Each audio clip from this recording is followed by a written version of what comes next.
Hey. Do you have any like fun pictures? I'm out of pictures. Pepper. Huh? I'm out of pictures. You should do a picture in my tournament. Yeah, maybe. Just send it to me over Discord or. Facebook profile picture. Well, I just posted. Just send me several of those, a few of those. On Discord? Also, I saw the other two. Sorry. That's fine, no worries.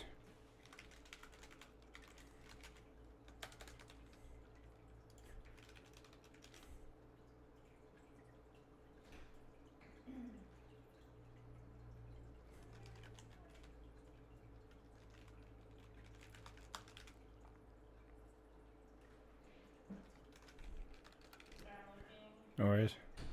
Hey, what's up?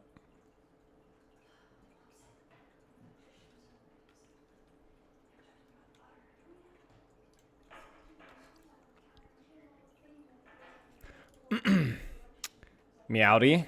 Why the frick would you say meowdy? Also, I just realized that my thing says, what the rick? I'm not changing that. I'm leaving that. What the rick? What the frock? Eshento, Skitter, Dean, D-Man, Wasim? What the rick, man? Are you going to be DreamHack Stockholm? Sadly, no. My body is old and tired. I have way too much going on the first half this year, and it's continued into the second half of this year. This has been probably the craziest year my entire, like, professional career in terms of crap going on. Dude, I know, I heard there were patch notes.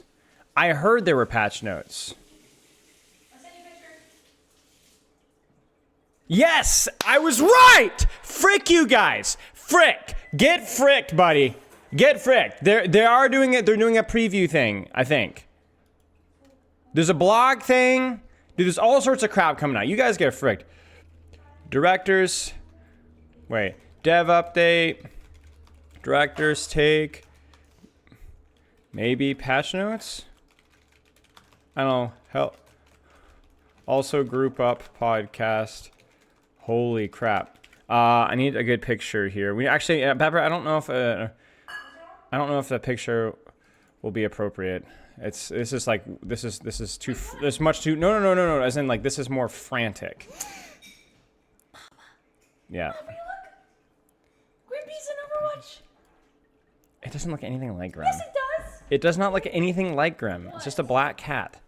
Let me see. Just like it. Look, that doesn't look like anything like Grim. Does that look show chat? No, it doesn't look anything like Show Grim. chat. Too No. sleek. Hang That's too on. feminine.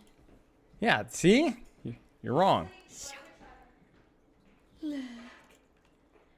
It looks just like Does him. not. Calls the answer. He looks up. He's smelling the butter on my fingers. Grimpy. Grim. Look.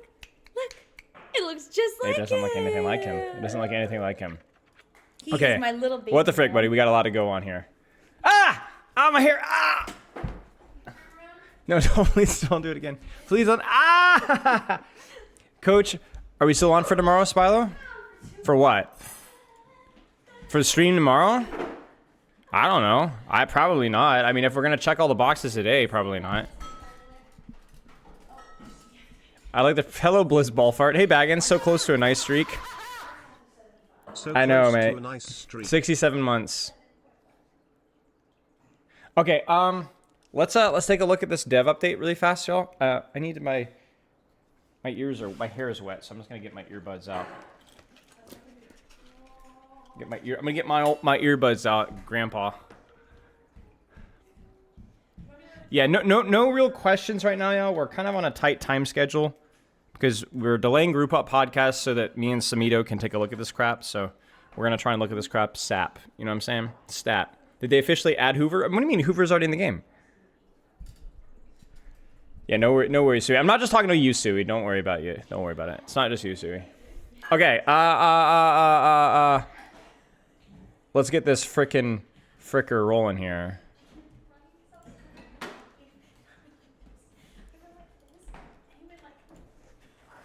Nice.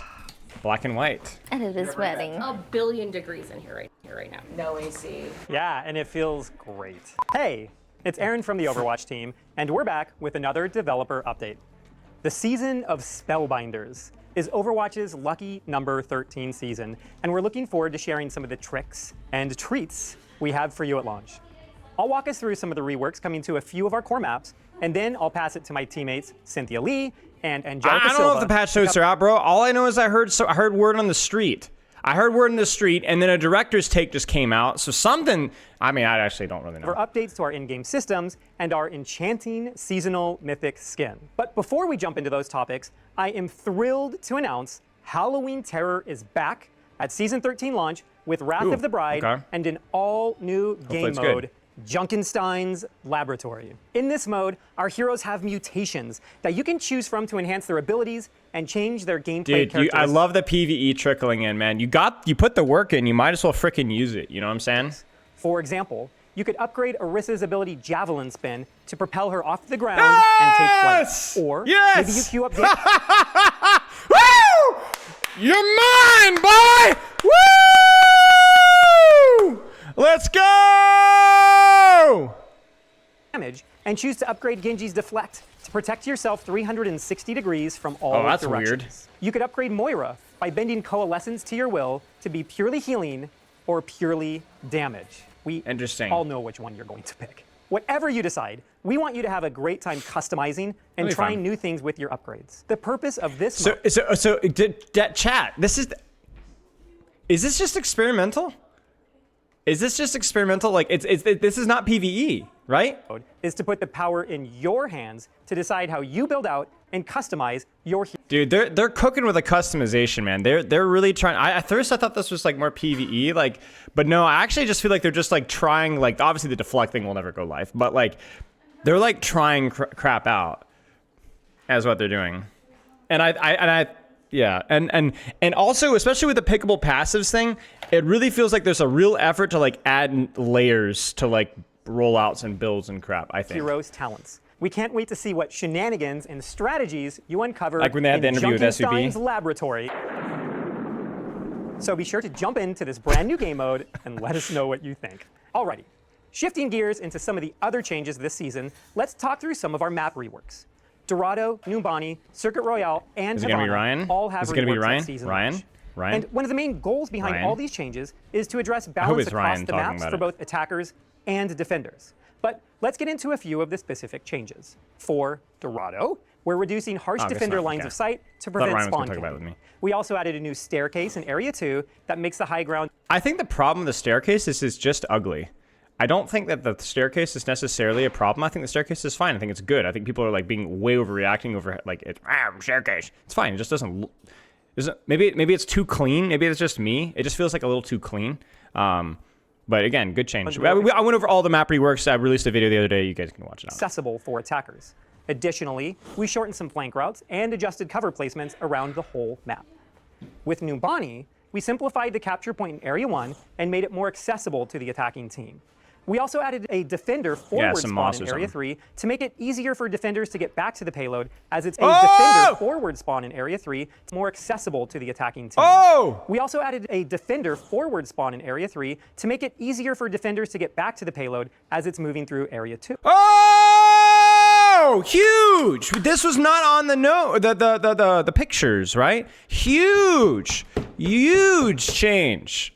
Actually, so big. Second defense recontest was awful. Like, really, really, really bad.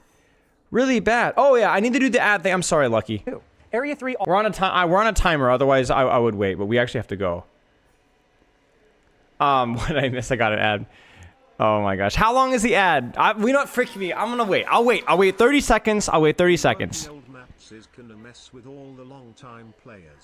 Are you done, Lucky? Are we done? I have ads on like really low. Okay. They moved the spawn from here to here, so it saves you like a full 10 seconds on the recontest. Easier for defenders to get back to the payload as it's moving through Area 2. Area 3 also saw some changes to various angles and flank routes. On Circuit Royale, we made adjustments to combat spawn camping across all 3 areas. The first attacker's spawn has been adjusted to reduce spawn camping with added cover and by removing the stairs that overlook the spawn doors. Flank options were also added in Area 1 to contest defenders we didn't see this one. We didn't see this one. That's new. Ground. That's good. And in Area 2 for attackers I really like that one to a lot. take the rear high ground. In Area 3, sightlines were improved to help attackers poke 2 for attackers to take the rear high ground. In Area 3, sightlines were improved Ooh, you can poke the high easier. Tyrannic, to think help the sub. attackers poke at the defenders in the final area. And lastly, for Havana, we adjusted high ground access and spawn room pathing This, by the way, is to prevent people from sitting in the spawn window, the high ground above spawn, and just sniping the high ground, by the way. to reduce spawn camping. New routes and scale adjustments have been added to We Area went 2. over basically all And this finally, already, though. blocked lines of sight and cleaner navigation in the final area should give both teams and finally, blocked lines of sight and cleaner navigation in the final area should give both teams a finally blocked This lines brick of wall's sight mo- and stone cleaner wall's bigger. navigation in the final Stone area wall's a bit bigger. should give both teams a variety of smoother options. Talon when banners, approaching the actually final true, yeah. phase. We're looking forward to seeing you play through these. Yeah, we went reworks over all and this hearing basically what you already. think. Next up, my teammate Cynthia is going to share some pretty cool updates to our in-game competitive systems and defense matrix. Thanks, Aaron. Hey guys, I'm Cynthia Lee, a UI UX designer at Blizzard, working on defense metric for Overwatch. I'll be walking you through the UI update I've been working on and share the competitive update from my awesome teammate on the system design team. As we keep finding better ways to tackle disruptive behavior, we're pumped to roll out a new feature that's gonna make reporting a whole lot quicker, especially for those of you That's on console. good. We've revamped the scoreboard to be more interactive with a fresh UI that makes it super easy to report and mute players. So now, when you bring up the scoreboard, you'll see a new options to report players right there. This is a bit different from our Whoa, dude, that is super clean. Holy crap. Credit to Cynthia here. That is not only quick, that looks great. You'll see a new options to report players right there. This is a bit different from our normal report flow. It's a quick report Hold your horses. Is that spillover that wet? only takes Yeah, it's a few wet here. I just got out of the shower, seconds. guys. This was kind of a rush stream. What's up, Lou? Thanks for the sub. In multiple report options all at once, handling everything in one go. We are really excited about this because it makes an essential feature even more accessible. As soon as my Lucy Jackson's. Reporting is key Hey, to tackling Noxious. disruptive behavior and cheating in game. So please do your best to report when the offense happens or as soon as you're able. Plus, with this update, you will also have more control over which text and voice channel you're in. And yes, that includes adjusting you Ooh. and your teammates' mic volumes. For competitive, Jeez, dude, this is so good. Like, this is so good. there are updates This is so good. This is, like, so good. Like, all these little things, man. Like, yeah, it's not, like, hero updates and all that kind of stuff, but, like, Willikers. You get what I'm saying?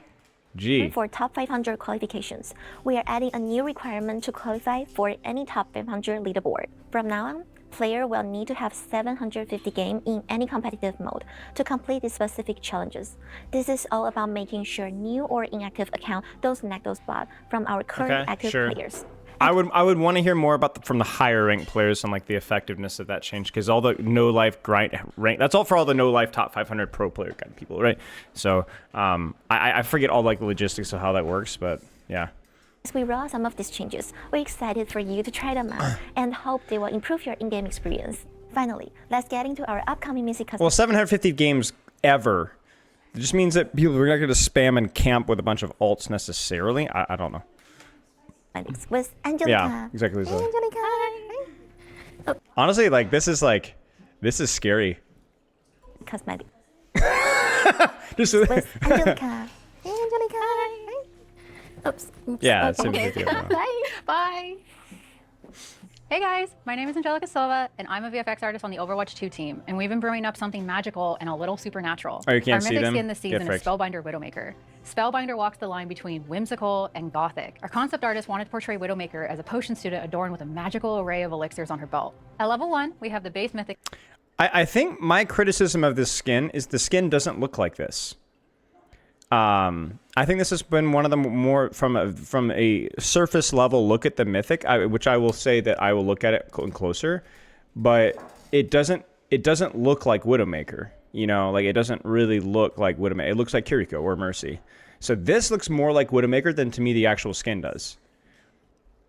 I put 1.25 just because we're on we're a bit of a short time bank here. Yeah, it doesn't look like Widowmaker. So from what we saw in game, I think it's a cool idea. I liked some of the effects that they showed, but I'm not a fan of the skin as much. Potion student adorned with a magical array of elixirs on her belt. At level 1, we have the base mythic skin. At level 2, players will unlock additional accessories and the first hat variation. Level 3 includes Widowmaker's cape, a second hat variation, and the blue colorway. And finally, level 4 gives you access to the upgraded cape, the last hat variation, and the red color. Skin. The Mercy skin is different enough, imho. Yeah. Colorways. Along with the skin, we gave Widowmaker's abilities a magical overhaul. You'll be able to cast your most powerful spells during a match, like her Venom Mine, which damages her enemies with otherworldly poisons and sparkles. Her bullets are now overflowing with magic, with a new muzzle flash featuring new textures and particles, one of them being a new rune. This will allow her to cast her most powerful ability, Sniper Shot. Unlike other witches who use brooms, Widowmaker conjures a magical grappling hook that has new textures designed around the theme of the kit. With the power of magic, you too can bewitch your enemies before you strike. Season 13 is brimming with tricks, treats, and talents that we can't wait to see you uncover ambiguous in game. Whether it's visuals. exploring new maps, competing for a spot It's on the a leaderboards, cool design, or I mixing just and matching don't- hero I'm not a talents in fan. the new Halloween mode. Make sure you jump in game when Season 13 launches on October 15th. It's a mythic, We hope it's you've enjoyed good. this look into things that we've been brewing. You can and use as it or you always, please can't. continue to share your thoughts It's with us. cosmetic, it And we doesn't look matter, forward to the next but, developer yeah, update. it's See you in whatever. game. Thanks, Aaron. Okay, we'll stop there just because we're in a bit of a time thing. Yeah, that was good. It was good. Good stuff. Okay, we have our React thing here. I think this is the right one here.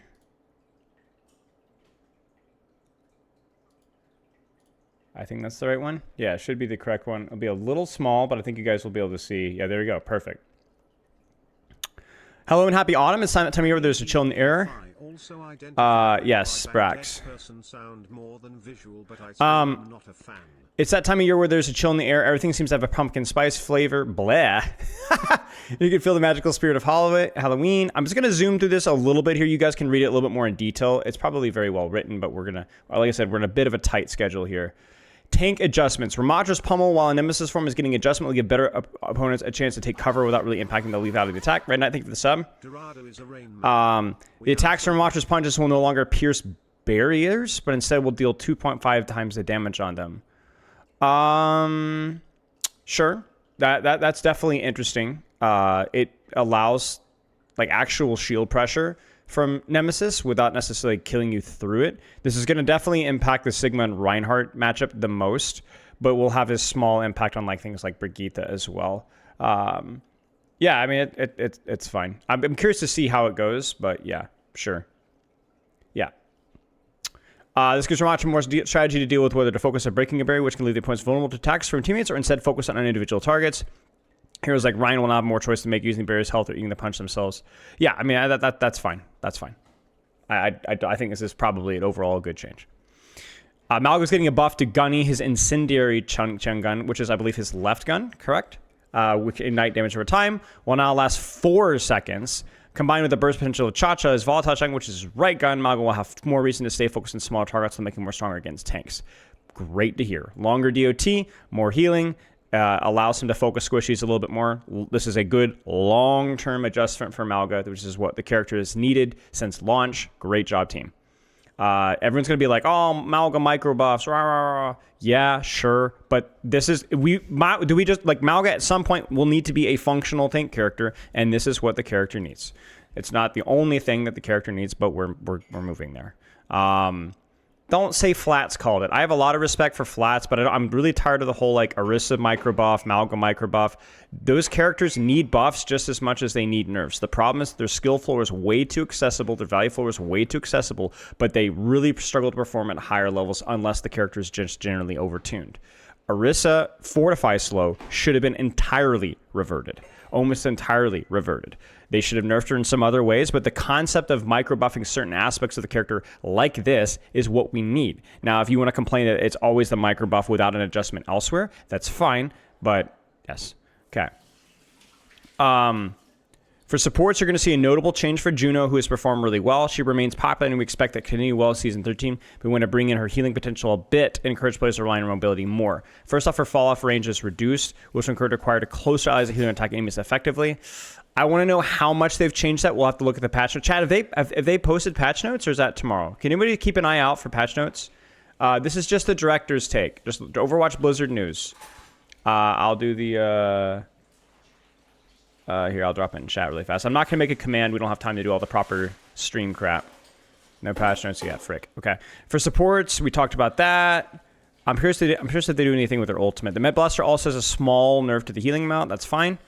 That's probably the more reasonable change. You can also expect some change for Brigitte and Baptiste in this next patch as well. Awesome. Okay.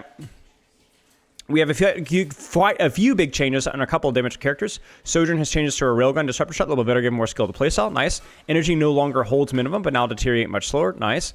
We're also powering up disruptor shot to be stronger. Damage per second is increased to 80 and will generate a small event energy for the railgun for any damage dealt. That's cool.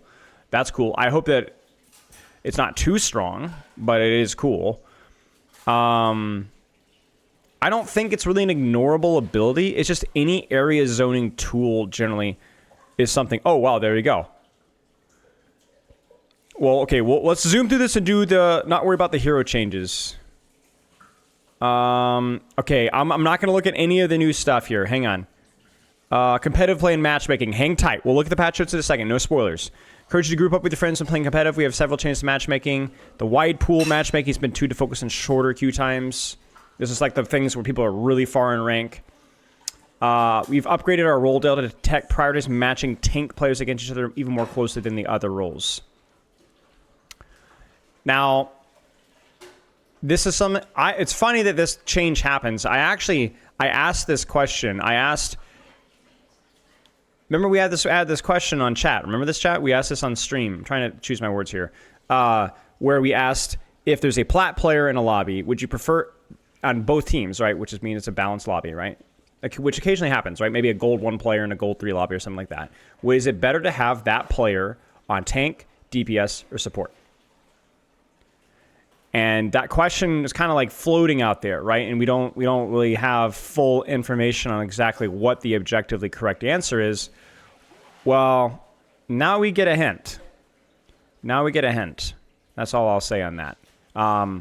Although, as I said earlier, Gavin has elaborated that in higher ranks, it pretty much evens out, that all characters have about the same amount of role. But this does imply that at least in low to mid ranks, having a higher ranked tank is a slightly more impactful thing than DPS and support. You get what I'm saying? That's my impression from this. Pre-made groups. Higher rank matches will take into account the benefit of grouping when constructing a match. We've also tuned down multiple multipliers, more matchmaking. Basically, grouping in higher ranks is a little bit more punished because I guess the level of cohesion and coordination is higher. We already talked about that. Okay, so patch notes time. Everybody hold on to your cheeks. I do not know what these patch notes are. I assume these are... Is this a snapshot or are these the actual notes? These look like the actual notes here. It's a little off-centered here.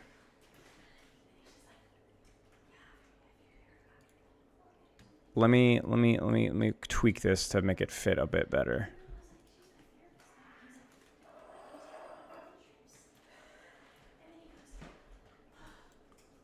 Hang on a second, chat.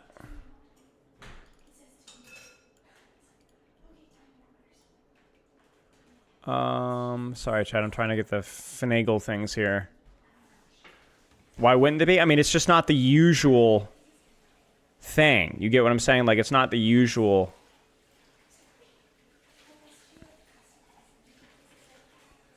It's not in the usual website that they usually are on. So I changed the thing so this should be better here. Okay. My Hero Academia, the collaboration, don't give a flying frick.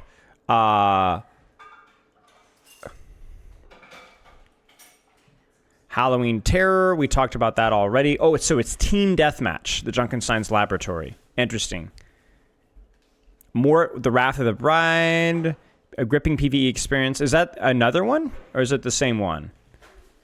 Hero Mastery mode. Okay, don't care about Hero Mastery. You guys are not here for Hero Mastery.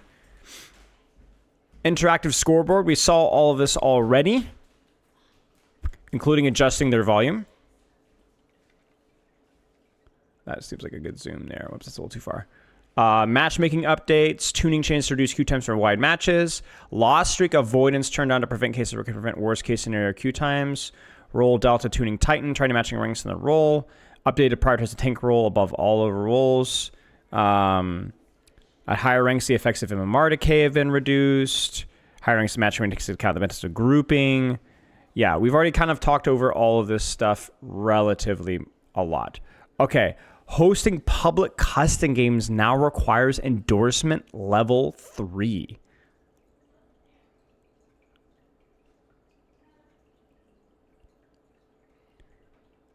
Got it. So the reason why this is the case, my impression of this, is because Sexual Assault Simulator featuring Naked Mercy is finally probably going to be gone.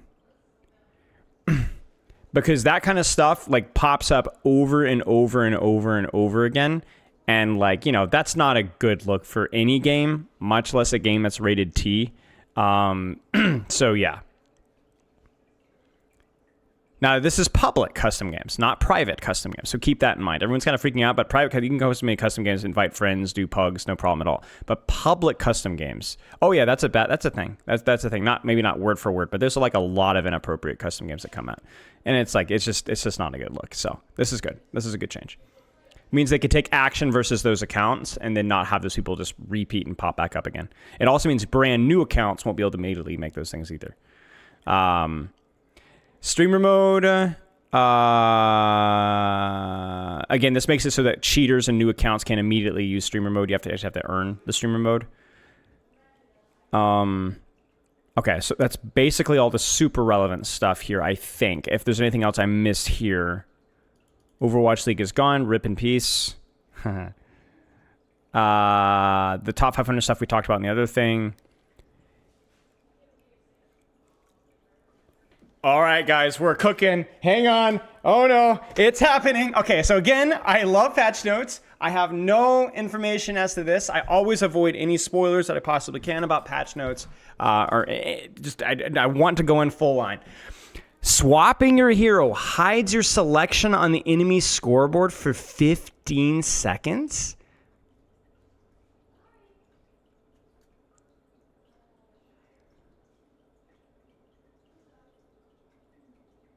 Two-minutes ads? Frick me, man. I'll wait. Why would I get 2 minutes ads?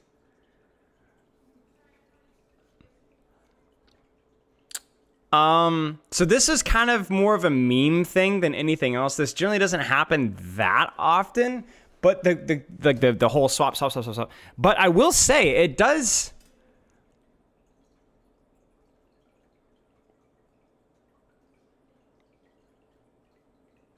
Okay. This one is going to take some testing. This is going to take some testing, to say the least, because this is a big deal. Like, this is a really big deal. The ramifications of this are probably something that I don't think anyone can really immediately predict. One potential thing is that you could counter swap somebody and they wouldn't even know it for 15 seconds. So there is that. You get what I'm saying? So like legitimately, like you wouldn't know if they counter swapped you for 15 seconds. So this is a little bit of, I don't know. This is a risky move to say the least. Let's put it this way. This change is going to be one of two things. Either we're going to be like, oh my gosh, why has this not been a thing sooner?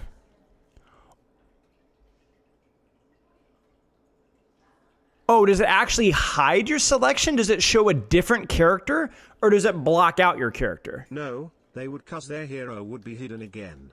Notes are on the Blizzard forums. So I'm curious. Either way, like let's just say, either way, regardless of how this is done, this is going to be one of those changes where we go, oh my gosh, why has this not been implemented sooner? Or it's going to be one of those changes where we go, oh my gosh, why was this implemented? And it will probably be undone. Ximnest, thank you for the sub.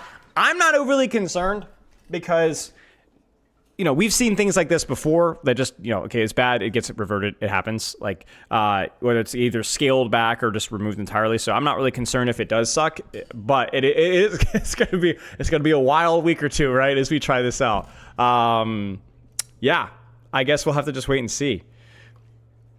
Malga, incendiary chain gun, we saw this with the other thing.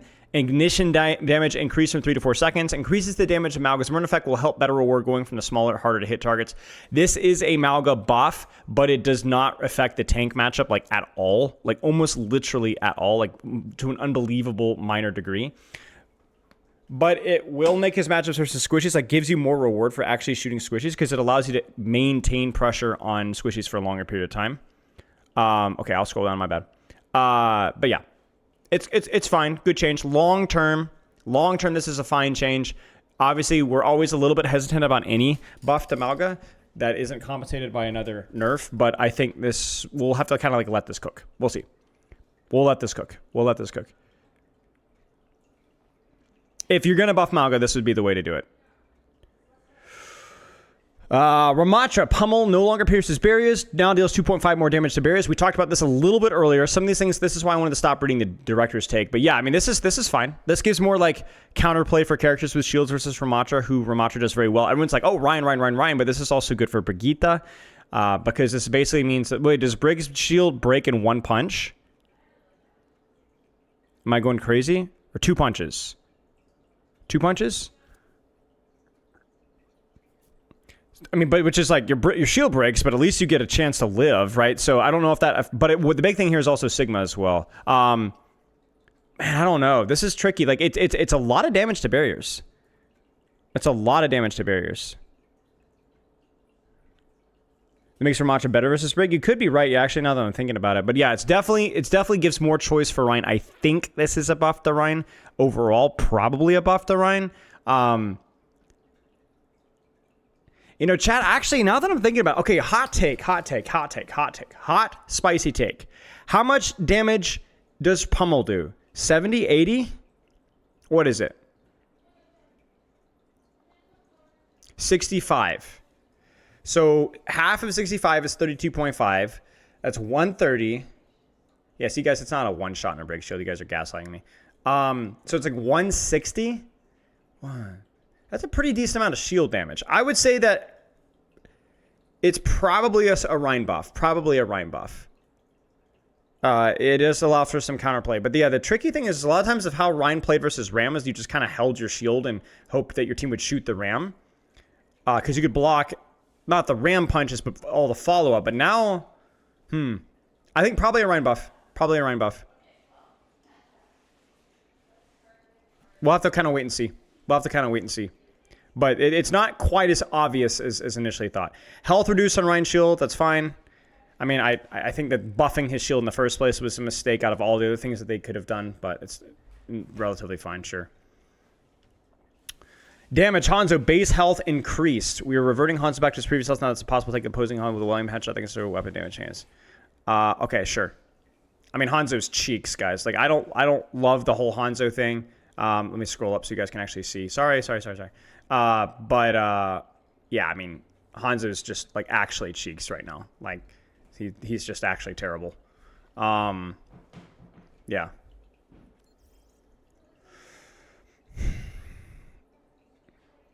Yeah, I mean, I get I'm so on the fence with Hanzo. Like people hate Hanzo. I understand why. Sojourn Railgun. Let's scroll down to this one. Energy no longer stops degenerating at 25 energy. It's fine, so you don't keep 25 energy. I think that change was probably not necessary, especially with how easy it is now. Time before energy degeneration increased from 7 to 12 seconds. That's a lot. This is a buff. I think it's a buff. Because this is basically entering the fight at 25 energy is not that useful, but having an extra 5 seconds between damage, this feels like a minor buff here. It feels like you almost never lose your energy unless it's literally between fights, you know? So, it's on the Blizzard forums, guys. On the Blizzard forums. Disruptor shot. Damage per second increased from 60 to 80. Ooh, now generates 25% of damage done to enemy players as railgun energy. I think this is kind of a cool change. I don't know if the DPS needed to go up, and certainly not by this much. So these are big Sojourn buffs. The railgun start the 25 takes it on for generate, which leaves safe the pressure quickly use the secondary fire. Disruptor Shot is a damage increase to help its effectiveness as an area denying tool. Yeah. I would have preferred if they... I still waiting for the day for them to be able to weave primary fire and rail faster. Right now, it just takes so freaking long between shooting the rail and primary fire again. I wish to goodness that they would do that before they even did anything crazy with this. But yeah, this is fine. I would prefer, I don't like the damage per second increase. I think 60 damage per second is still enough. It's still decent damage. I think this here is like interesting. I don't know. I'm kind of... Sojourn changes are kind of hit or miss. I'm not as big of a fan of them, frankly. I would say they're not bad. I'd say it's overall maybe a positive, but I'm leaning more towards neutral change. She needs a couple more tweaks, but it's like we were getting there. I don't think the Disruptor Shot needed more damage. 60 DPS is plenty for the range that the Disruptor Shot has and for what it needs to do. Yes, Wasim, but health pools did not increase by 33%.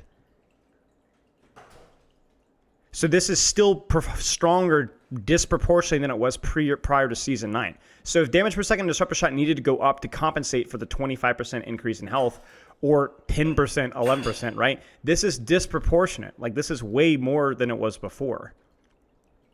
It's a fair point, right? Like, Disruptor Shot going up something is fair, but it should have been 70. Right? Not 80. That's stronger proportionally than it was prior to Season 9. Yeah, you might be right, BR Talk. Making some change to how long it takes to shoot Disruptor Shot, how her kit flows. I agree. Changes along those lines or adjustments along those lines. The raw numbers I don't think need to go up. I don't like this change as much. Sombra hack. Okay, Sombra boys, here we go. Oh wow, there's a lot of Sombra stuff here. Hack no longer in stealth, but does reveal Sombra. So it reveals Sombra, but keeps her in stealth, so that she's allowed to actually go for pressure. Basically, she's allowed to, okay, you can see me, I'm hacking you, but I'm not immediately putting stealth on cooldown. It's a bit of a quality of life change. Hacked ability lockout defect duration reduced from 1.5 to 1 seconds. EMP duration unchanged. Okay.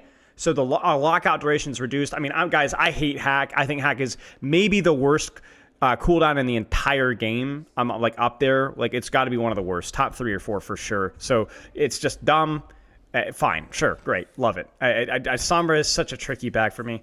Bob hack stun duration reduced from 10 to 3 seconds. That's amazing change. Thank you. Maybe 3 is a little too short, but honestly, Bob hack was just so dumb. You literally shut down the ultimate with a cooldown that you didn't even have to aim. And even Sleep Dart was significantly less effective.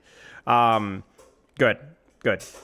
Stealth, no longer passive, and now activates by using Translocator. Oh man, dude, this is something. Okay, so this is something. Again, I can just tell you right now, I'm not going to be able to give you my opinion on this right now. I'm going to give you my initial take, but this is going to be extensive enough to where you're going to have to test this stuff. I don't think anybody's smart enough to know this crap. You need to go out. You're gonna have to go play it out. So we need, yeah, exactly 6. This is like another rework. Now has a 5-second duration. Whoa, that's really low. Wow, that's really low. That is way lower than I thought. I was expecting like 10, 5 seconds. Added stealth timer around the reticle and removed ability icon. Taking damage now reveals someone for 1 second instead of ending stealth. Okay, so it's kind of like the hack thing. Cooldown increase from 5 to 7 seconds. Ooh. I mean, it makes sense, right? Like, what's the point of having a stealth duration if you just have permanent translocator? Poop Kip is in here. This is so dumb. Ultimate cost increased. You know, what's interesting is I'm curious if they end up increasing her health pool if they end up putting all this through. Because if there's more risk, I'm curious. Opportunist passive has been added back in. Increases Summon's weapon damage versus hack targets by 20%. I kind of wish they would add that back in. I've been because it gave more reason to hack besides just, you know, does more virus damage. I don't know. They're cooking. They're cooking. That's all I'm gonna say. they're cooking.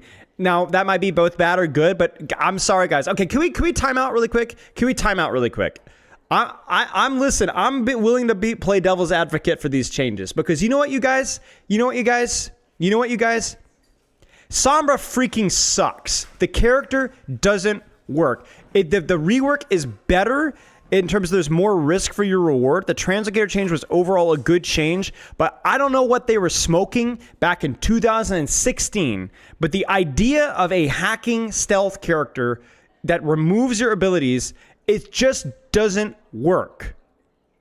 It doesn't work. So you know what? You might as well cook because the freaking food sucks anyway. You got dollar store Chinese food, so you might as well set it on fire because maybe it'll smell good. You know what I'm saying? So everyone's like, oh, this is bad. Frick you! Sombra sucks!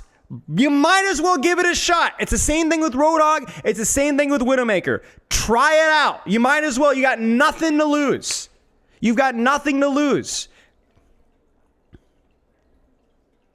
So just try it. Maybe it makes the hack, maybe like it's more interactive and more interesting. I don't give a frick. And honestly, if you guys are sitting here reading the patch notes and saying this thing sucks, you're dumb. This is way too extensive of changes. You need to go test these things. I don't think, like, this is going to, like, fundamentally change how, like, Sombra's positioning and spawn camping and reward and risk and even how virus is used and stuff. What's up, Gavin? Like, nobody, I think with this extensive of change, you really just have to go try it out. So first off, number one, it's a broke clock. So you might as well try and fix it with a sledgehammer. You got nothing to lose. And number two, we don't know exactly how it's going to be implemented. Well, I know you, Poop Kid, don't like it. But you also liked version 1 of Sombra, which was the worst. So I like, it is a, yeah. Yeah, so we'll have to wait and see. We'll have to wait and see. Nobody's smart enough to know this. You have to go play it out, and we obviously can't play it out right now. Support, Baptiste Launcher, Primary Fire. Let's just do this a little bit. Primary Fire recoil reduced. Yeah, I mean, this is a pretty big buff, actually. Not a huge buff, but this is going to make it a little bit easier to aim with that, floor-wise. Brigitte, Repair Pack, cooldown increased. I don't like this change. I don't like this change. Hey, chat, what did Brig need? What change did Brig need? What change did Brig need? Tell me. What's the change? Somebody knows, right? Somebody knows. What's the change that Brig needed? Shield bash done? Nah, maybe. Come on. Come on. Yes. Jason 2. Yes. Burst, heal, and packs. You do not need to increase the cooldown. You need to reduce the burst off of the armor pack. That's it. Burst pack is a little strong. You need to nerf that.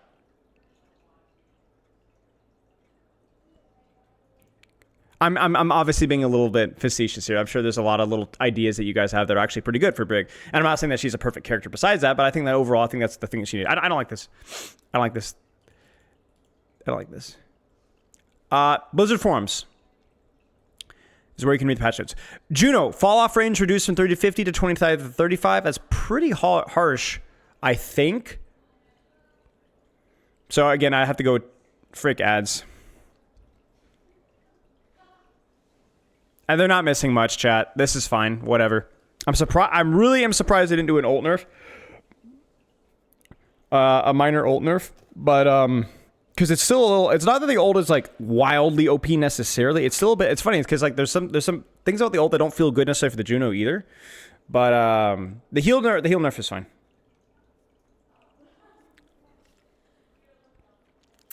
Heal nerf is fine. Fall off will be interesting. I hope they don't do too. I hope this isn't too punishing because I think having like the mid-range options with Juno was really good.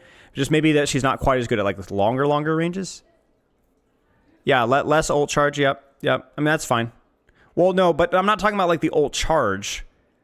I'm not familiar with the stats on how fast she's charging her ultimate, but like the potential potency of the ult, maybe. I understand what you guys are saying. I don't want to flat out nerf to the concept of the ultimate. You know, I want, but 7 damage, 6 heals is super polarizing. No, I don't think so. No. Ana had that for years, you know, and it was nobody cared. Different damage and healing numbers doesn't really affect things all that much. Yeah, so I think relatively small changes here. Okay, last thing here, and then I think I gotta go here. Because we already looked at the map stuff. Clash updates, capture time and final objective points A and E now increases for attackers as segments get secured consecutively.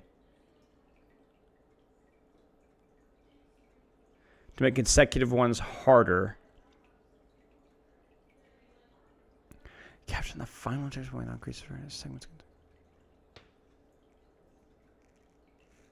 Gavin, I don't understand this. Oh. The first tick, the second tick, and then the third tick of the final point.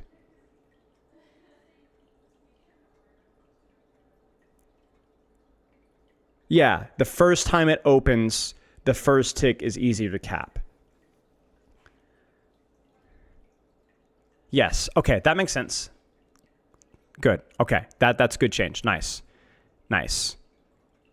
Thank you.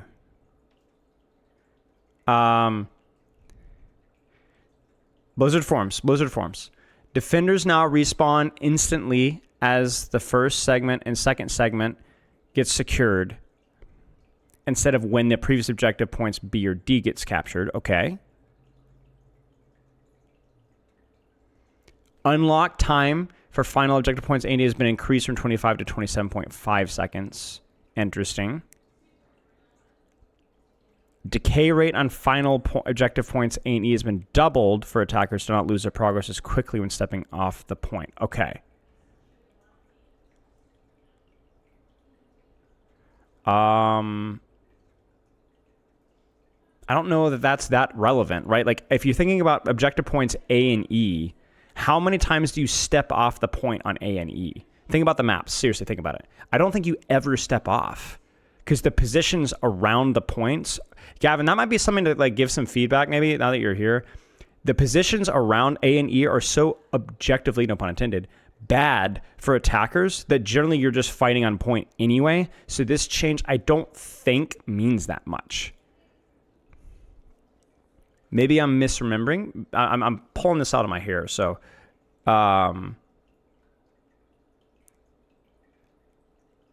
like, you're not really you're either dying or like... maybe you could push back towards your thing, but then... Man, I don't know. Maybe like there's but see, the thing is then, like, if you step off of the point on A and E and then try to retake it, you're not getting that. Defender's advantage is too strong. You're not going to be able to retake A. In Anubis, you drop down the hole decently often, I think. Okay, fair enough. Yeah, I will say, I think some of the geometry changes on A and E for at least, I looked at Hanaoka closer the other day. I was doing a coaching session, and it is pretty bad. One side is totally naked. The other side has high ground, but there's no health packs there at all. Like, not a single one, I don't think. It's a little odd. The rest of the maps are great, but I think that might be worth looking at. Okay, fair enough. Capture time for defenders and objectives point B and D has been increased by 10% to give the attackers more opportunities to attack the point. So this is an attacker's advantage because it takes longer for the defenders to cap the point. So the point system remains... So they're basically keeping the point system the same, but changing a couple other things around the point system that motivates attackers to attack, allows attackers to attack more successfully, and or makes it harder for defenders to quickly cap B and D. Yes, I understand that completely. Good changes. Will it be enough? I don't know. But it is definitely, you guys cooked. Good step. We'll have to wait and see how it goes. Well, easy reverse sweeps can be. I mean, this definitely does. This definitely deals with reverse sweeps. Definitely, because it means it's going to take them an extra 2 or 3 seconds. Hey, Sushi. It's not a big deal, of course, but you know, it's something to see. Okay. Yeah, I don't know if Gavin actually did the map work, guys. If he did, credit to Gavin. I don't know. I'm just... yeah. Why no map this season? I mean, they did all the map reworks.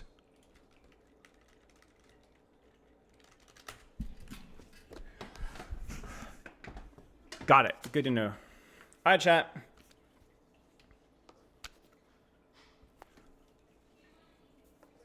Group up podcast time. I don't know if we're gonna be talking about the changes today, but yeah. I'll see y'all in a second. Let me disable my face cam. And I'll see you guys momentarily.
And of course, Kentucky lost the game, but classic. I get fricked, buddy.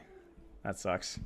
I've never actually been to a It's a good proper time. tailgate. I feel like that's like a life experience, Really? like a checkbox. Oh, I've never dude, actually it's so much fun. It's so much, especially if you have the right people in the right spot. Like a bunch of my friends. What is a tailgate? tailgate? Because that's not a term that we Oh, use. oh, okay. So basically, before the game, and these usually go like all day up to the game. Everybody will like drive to the stadium, and they'll bring like enormous amounts of food, music, like arrangements, drinks, like you name it. It's basically like, I don't want to say a picnic. It's like a mix between like a party and a picnic, I guess, where everybody goes outside. They bring giant tents, and it's just a massive social thing where you just go eat with all your friends, like listen to music at some, like people will bring TVs and like with battery powered trailers, and like you'll be able to watch like every game going on the day.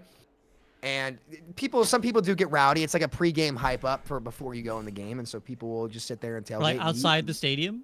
Yeah, Yeah, all around. like in the stadium, all parking outside. lot. Yeah. Like the parking lot, some of the fields around, depending on which stadium in the country you're in. Like college football in the United States is like religion here. Like people will I've seen that, people will yeah. travel, and it's fun. But you got to be careful if you wear like if I went down to the Kentucky Georgia game in 2021 in Atlanta or in Athens, and I wore my Kentucky merch, and I was walking past, and the Georgia fans and all the students would be like barking at me, like they'd be like, "Ooh!" And like and I'm just like, guys, what are you doing? And then some girl started screaming, and she was like, "F Kentucky!" I was like, "Sweetheart, do you even know what a touchdown is? Like, I don't know you. Why are you yelling at me? I'm just trying to go to the game. Like, what is going on?" But it was a great time, great food down there too. Like I'm telling you, you want good food, go to a tailgate because there will be good food. I can promise. Anything any meat that's grilled, man, just like automatically levels up the yeah. flavor by like 20%, man. Mm-hmm. You need your char grill. Needs like the insect legs. You know, it's just Yeah. And it smells great. Like each team and like region SPP has like its own delicacy. So like I really want to get to New Orleans if Kentucky ever goes down to LSU and get some Cajun food. I'd be so game for that. I'd be so good. Love Cajun. Sorry for making y'all wait, by the way. No, you're it's good. okay. It's okay. It's all good. Frito, welcome, by the way. I think we can hear feedback in your end. Shit. Test. Oh, he muted. Never mind. I think it goes away. It when worked. I think it's to do with his headphones. Yeah, I think it goes worked. away when he's a little bit further See, this back. is the strat, guys. We're not going to be allowed to interrupt Well, yeah, each you other. you could just be push to talk essentially, right? If you're push to talk, then that'll work. This is important for me to figure out though, because it's like a channeling issue, which It's probably your. It's a new headset. I could also maybe put in a different headset in a pinch. Do you have an audio interface? I don't want to have to troubleshoot this and delay us further. It's all good. It's all good. Muting we're would just talking also be about kind of tailgates. There's a chance I could fix it in like 2 seconds if I just look at the sound board thingy. Sound settings. Yeah, you should be able to fix it. I'm just lecturing them. I bet Frito knows about the tailgates. In American tailgates, I need to get up to a Packers tailgate. Get up some cheese Oh, curds or yeah. something.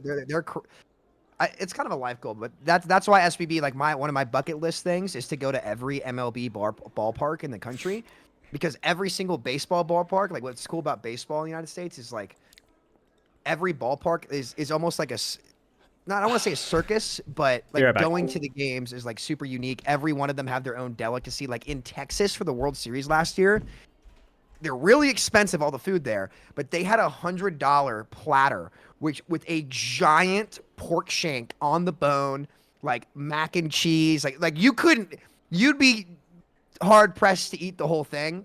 But I definitely want to go, like eat nachos out of a helmet. Like, I could go all day about baseball, but I won't. And actually, believe it or not, you want something crazy. One of my viewers and a very active Overwatch player is actually playing in the NLCS for the Mets. He's a starting pitcher and he's a Doomfist player. So Oh, nice. So Overwatch out there. Hope maybe we'll get a World Series ring. Who knows? But it is the Mets. In the Tell him playoffs. that if he like wins or does something good, he has to like pull out like some sort of Doomfist, little collectible or something, or like a little Doomfist gauntlet. Just like raise it to will. the sky. That'll be. I'll tell him to do something for his like celebration if he strikes someone out, and he'll do like a Doomfist meteor strike or something. It'd be pretty funny. Do like a Doomfist quote in the interview, the post game interview. She'd be like, and they say, And they say we couldn't do it. yeah, Who and they knows? say we couldn't do it. They're up But we against did the it. Dodgers though, so we'll see. They'll probably Shohei Ohtani. Do you know who Shohei Ohtani is or no? Is he the guy who like broke these records or something? Yes, 'Cause I've he's seen the- about he's that. the I Japanese vaguely saw. Beast, Yeah. beast, who's like one of the most generational athletes to ever exist. Interesting fact, I guess, random tangent while we wait for Frito. In the World Baseball Classic (SVB), guess Japan beat the United States, which Oh, shit. is insane. Guess what percentage of TVs in Japan had that game on? I'm gonna go with 90. 98% of Oh, TVs in Jesus. Japan had that game on. Crazy, crazy number.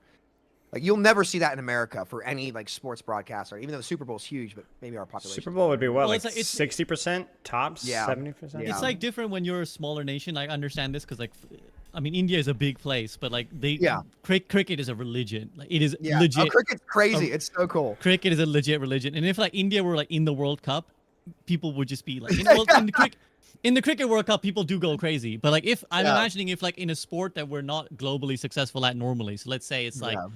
football or baseball Yeah. or something, right? People Yeah. would go nuts because they'd be like, "What the fuck is going on? Like we're actually winning something. Like let's go."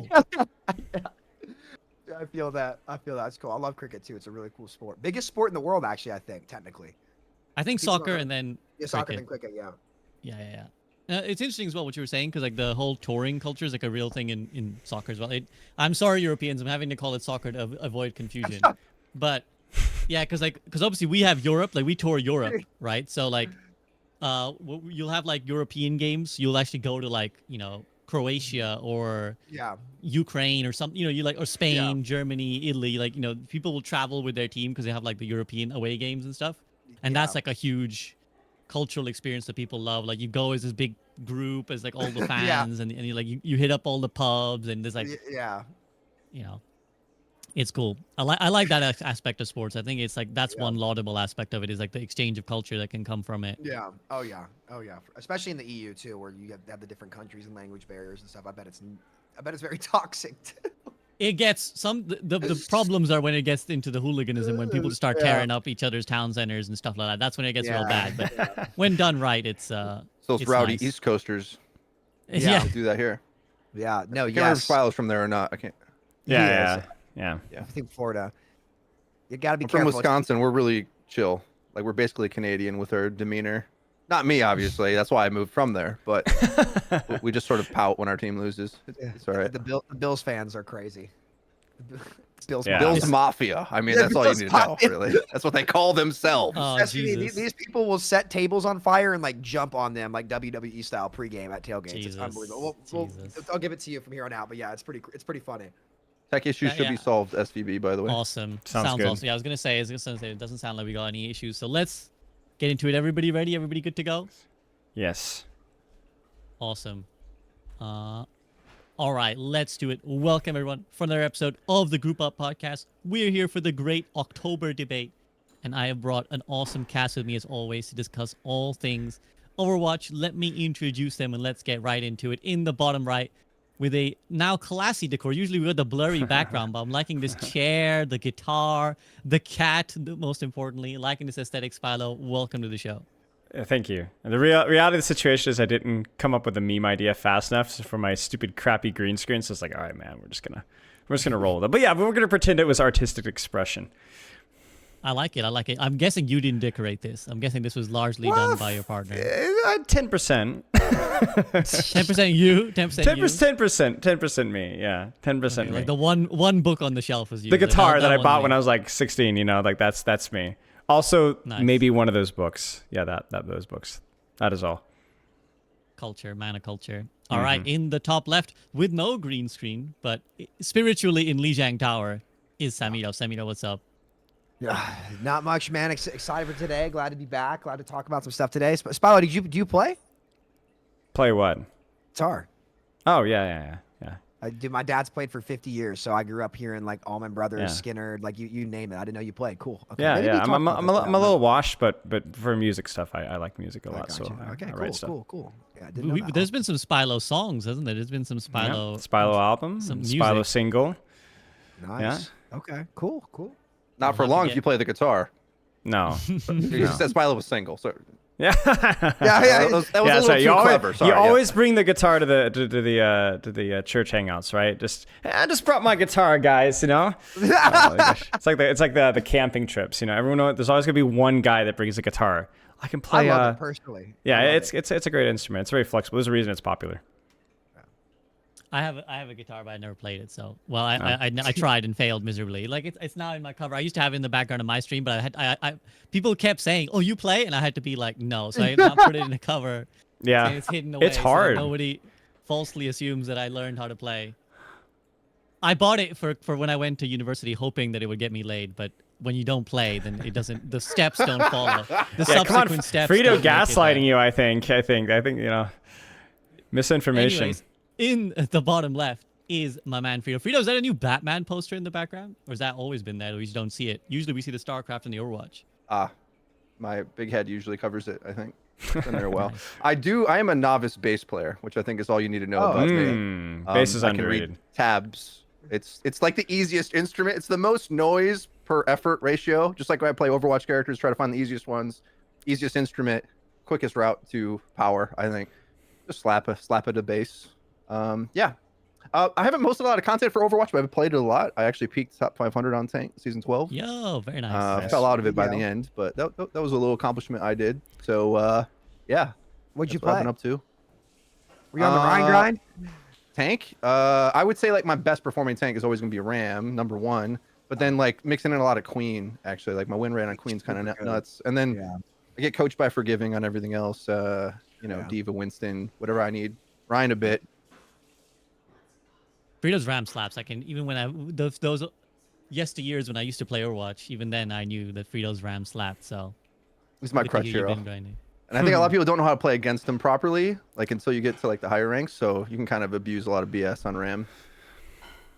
Nice. All right. Well, let's talk then big picture what stuff, because the audience might be surprised to know there has been a patch dropped literally like, an hour before we went live, but we will probably not be talking about that patch. We will not be talking about the directors taking everything that comes with it.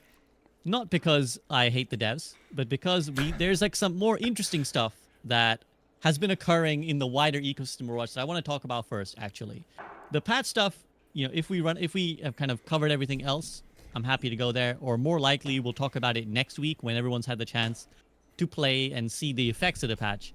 But actually, guys, I'm sure you've seen, and I'm sure most people listening have seen, that there were some leaks coming through about some behind-the-scenes stuff happening with the development of Overwatch 2, reported by journalist Jason Schreier in the lead up to his book. I think it's called Play Nice, Play Fair, and like it's like an inside look at Blizzard, and a lot of little like quotes and exposés, if you want to go that far, about what he learned talking to developers, things that aren't generally public knowledge. So I thought it'd be interesting to get the homies, the people whose insights I really value, to kind of talk about some of these big picture insights. So fellas, are you ready to talk about some of these leaks? Are you down? Nice. Always. Before we get right into the depths of them, maybe you guys want to give me again, as we always start, like general overview the big picture, like when you saw a lot of the stuff that came out, what was your like gut instinct? Let's summarize it in like a couple sentences. What were like your gut instincts about like, ooh, that was either maybe you were like, oh, that was really interesting, I learned something new, or maybe you're like, you know what, it was all stuff I already said, I already knew this was the thing, and I'm glad we got confirmation. I'll go to Sam first. Sam, what were your big picture impressions of what came out from these leaks?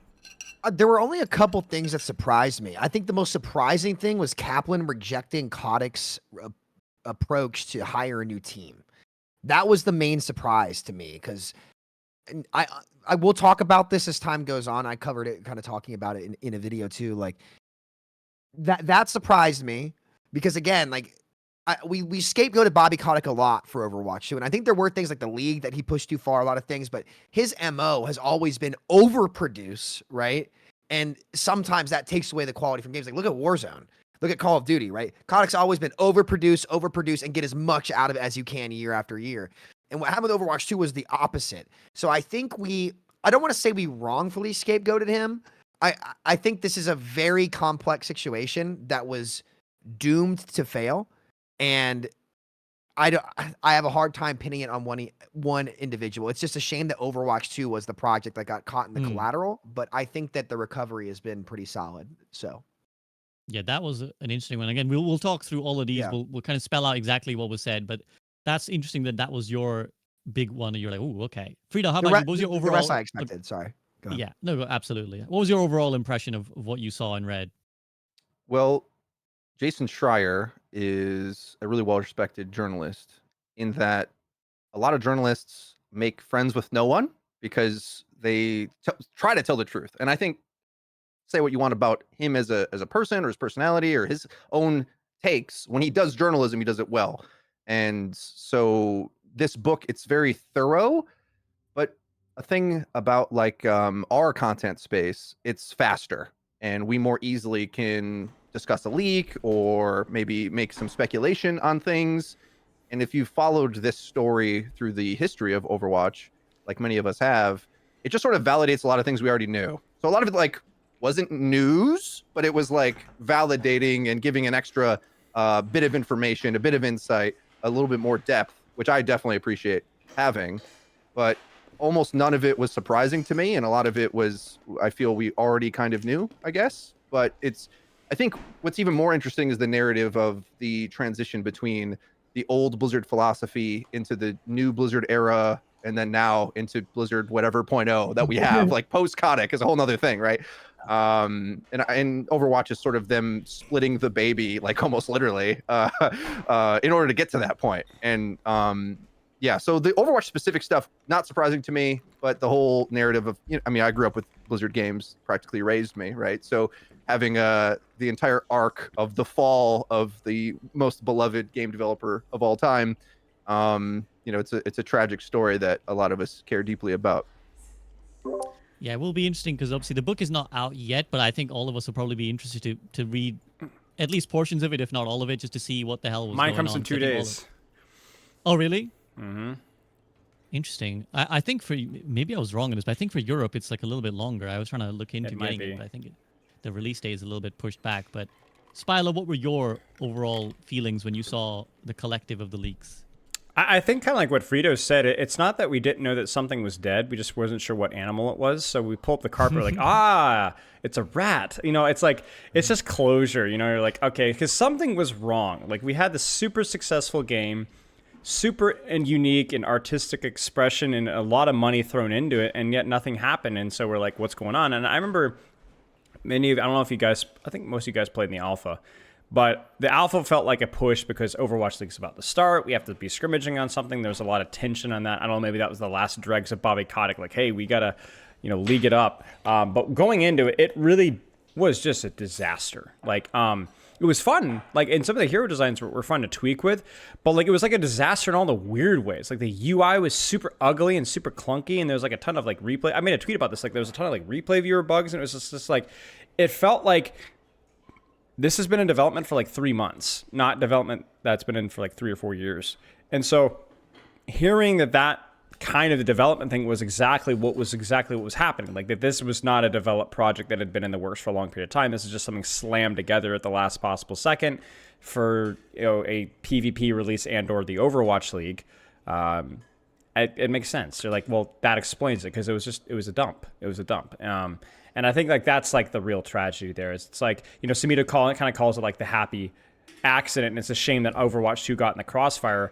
But also, I think that's just the nature of art, right? Like, how many times have we said, oh, if George Lucas had just been a little bit less egotistical with his creative control over episodes 1, 2, and 3, if somebody had just said, no, George, right? But at the same time, like, that sort of, like, artistic expression and hubris is probably why we had Star Wars to begin with, And so, like, whenever there's, like, a great artistic mind, the hubris follows, and then we usually have the fallout afterwards. And to have a situation where that's not the case, that's more the exception, not the rule. So, Jeff Kaplan was a really genius, but the guy, Project Titan, whatever, it's just stupid. It's just stupid, and in hindsight, it's really easy to call that out, but humans are just going to keep making the same mistakes over and over and over again. So, yeah, it's unfortunate that Overwatch 2 got caught in the crossfire, but we're fortunate to even have Overwatch in the first place, honestly. Indeed. I think a lot of great points that you brought up that I think we'll inevitably dwell more on as we get into it. Let's actually start discussing the tangible things that some of you guys have referenced already. And we'll start with what Sam talked about, which is that Jeff Kaplan resisted the idea of creating a separate team for Overwatch 2, separate dev team. And according to Jason Schreier, Bobby Kotick suggested that Team 4 hire more people to make content for Overwatch 1 while they developed Overwatch 2. And apparently Jeff resisted this idea and he didn't want that to happen. So Sam, I think because you brought it up, we'll take it to you first. Again, maybe not surprising to any of us because it's like, well, it was kind of became obvious. But what is it that makes what do you kind of take away from that when you're like, okay, there's the confirmation, it was kind of Jeff resisting. What does that say to you? I mean, ultimately it was the wrong decision, obviously. Like at that point, if you're committed to Overwatch 2, you've got to hire the people, right? Like you've got to hire the people to make it. And, for me, I didn't view Kaplan as a bad guy or a bad leader, but, and Frito, obviously, like you probably agree with me on this too. We talked about this a lot where there was a lot of mistakes in Overwatch 1 under Kaplan. And I think he was such a lovable guy that made him immune to criticism from the Overwatch community, right? He was immune to the criticism. Like, it was like, oh, it's Papa Jeff. Like, we're fine. Papa Jeff, save us. But it was the direction that Papa Jeff went in Overwatch 1 from a design perspective and the things that they encouraged that destroyed many important parts of the game. The vision was wrong, right? And that's fine. Nobody's 100%. But to me, that was really shocking. At the same time, I can also understand why he'd resist it, which is why my take was, okay, this was just doomed to fail. This was 10 plus years of Activision and Blizzard going like this at each other until eventually things ran out of room. And can you blame Jeff when some of the dev teams, we know what was going on behind the scenes at ATVI now about him maybe potentially being hesitant for some of the safety of his employees, right? He leads that team. He's accountable for them in that way, right? So that's why I kind of was on the fence where I was like, look, it was the wrong decision. Ultimately, if you're making Overwatch 2, you kind of have to do this, right? And do the best you can to make sure no bad actors are coming in and disrupting and treating employees terribly or stealing whatever. I don't know if that case ever ended up making it to a trial in California, so we'll never figure out what dead animals under that rug. But, it just surprises me that he was resistant to hiring new people when he clearly knew the project was not going to be able to, like, sustain itself. That's on Jeff, in my opinion. And I think it was surprising to see people be like, it was more so people's reaction to it. It's like, oh, Jeff was the bad guy. I'm like, he's not a bad guy, right? This just was the wrong decision. And I think people are starting to realize now, okay, Kappa was a great guy, but that old guard of Blizzard just didn't fit into the new era. It was great from the early 2000s to ironically 2016 because Overwatch was the gateway game to the modern gaming era, I would say. It walked so Fortnite could run. I might bring up Avril's tweets as well because Avril was one of those people kind of going in a little bit on Jeff, and I might bring that. Yeah. 1 sec, I'm just gonna turn this alert off. I think it'd be interesting for us to talk like what was the deal with Jeff? From what we know, right? From what was because Frito, you and I talked about this at the Content Creator Summit. And you were telling me some of his thoughts on like the RPG approach. And as someone that didn't know Jeff and really was just a tiny little streamer at the time, the only thing that I knew was patch notes were really slow. Patch notes were really innocuous and just like inoffensive and take them forever. A lot of hero designs clearly had zero understanding of sustain and space control and map control and value floors. Like we talk about, like we give the current developers grief for characters like Malga, Ramantra, and Lifeweaver, but at least we have our Junker Queens. You know what I'm saying? Like back then, I mean, like the only thing that they did well, like the only DLC character that I think was fought like good, and even she has her problems, is Ana, right?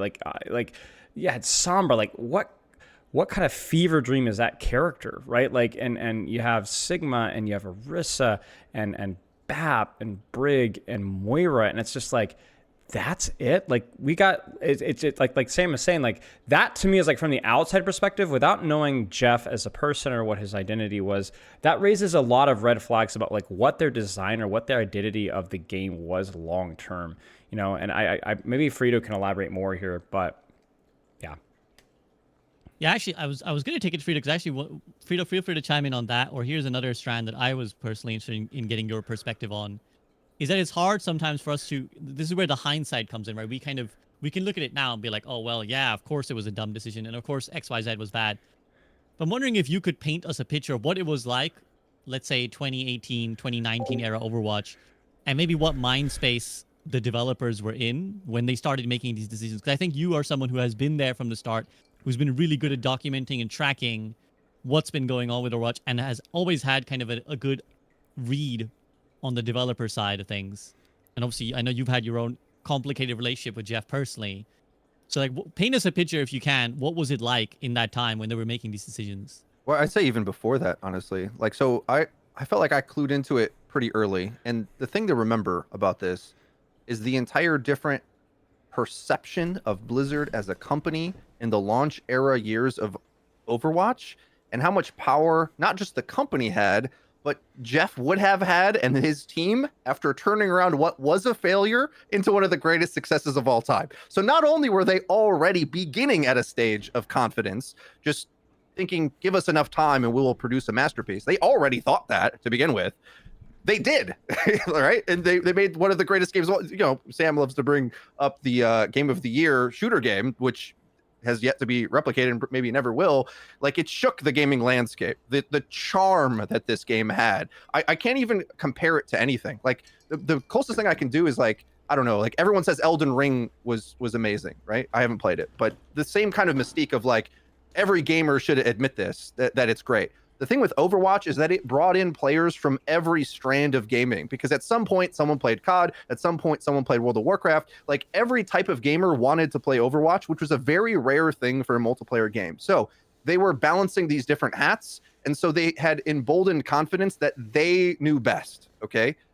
And then on top of that, there already was a Blizzard mystique problem where they never handled feedback well. If you look to other creators of other games, a guy I look to is like Asmongold in the World of Warcraft space. I never played WoW, but I kind of can understand it through proxy from hearing him go through his trials and tribulations. It's a lot of the same thing, where their decisions get made up on an ivory tower, and any what would be the word? Like, if they compromise something, it's supposed to be seen as like a big benefit to the players, and they should be thankful as opposed to like expecting it. The culture of all that was entirely different. And since then, with the free-to-play environment, every other game does it differently, where they're bending over backwards to throw new things at the player, which is not how Blizzard did it ever. So I early on covering Overwatch, I never stood with the mainstream view of how Blizzard worked. It was like every other creator,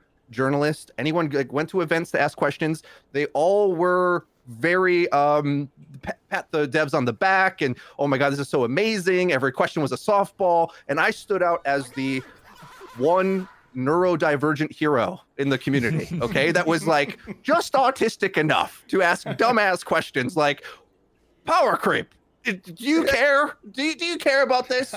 Like, no, here's PvE, and we're gonna have endless skill trees. It's gonna be like Diablo.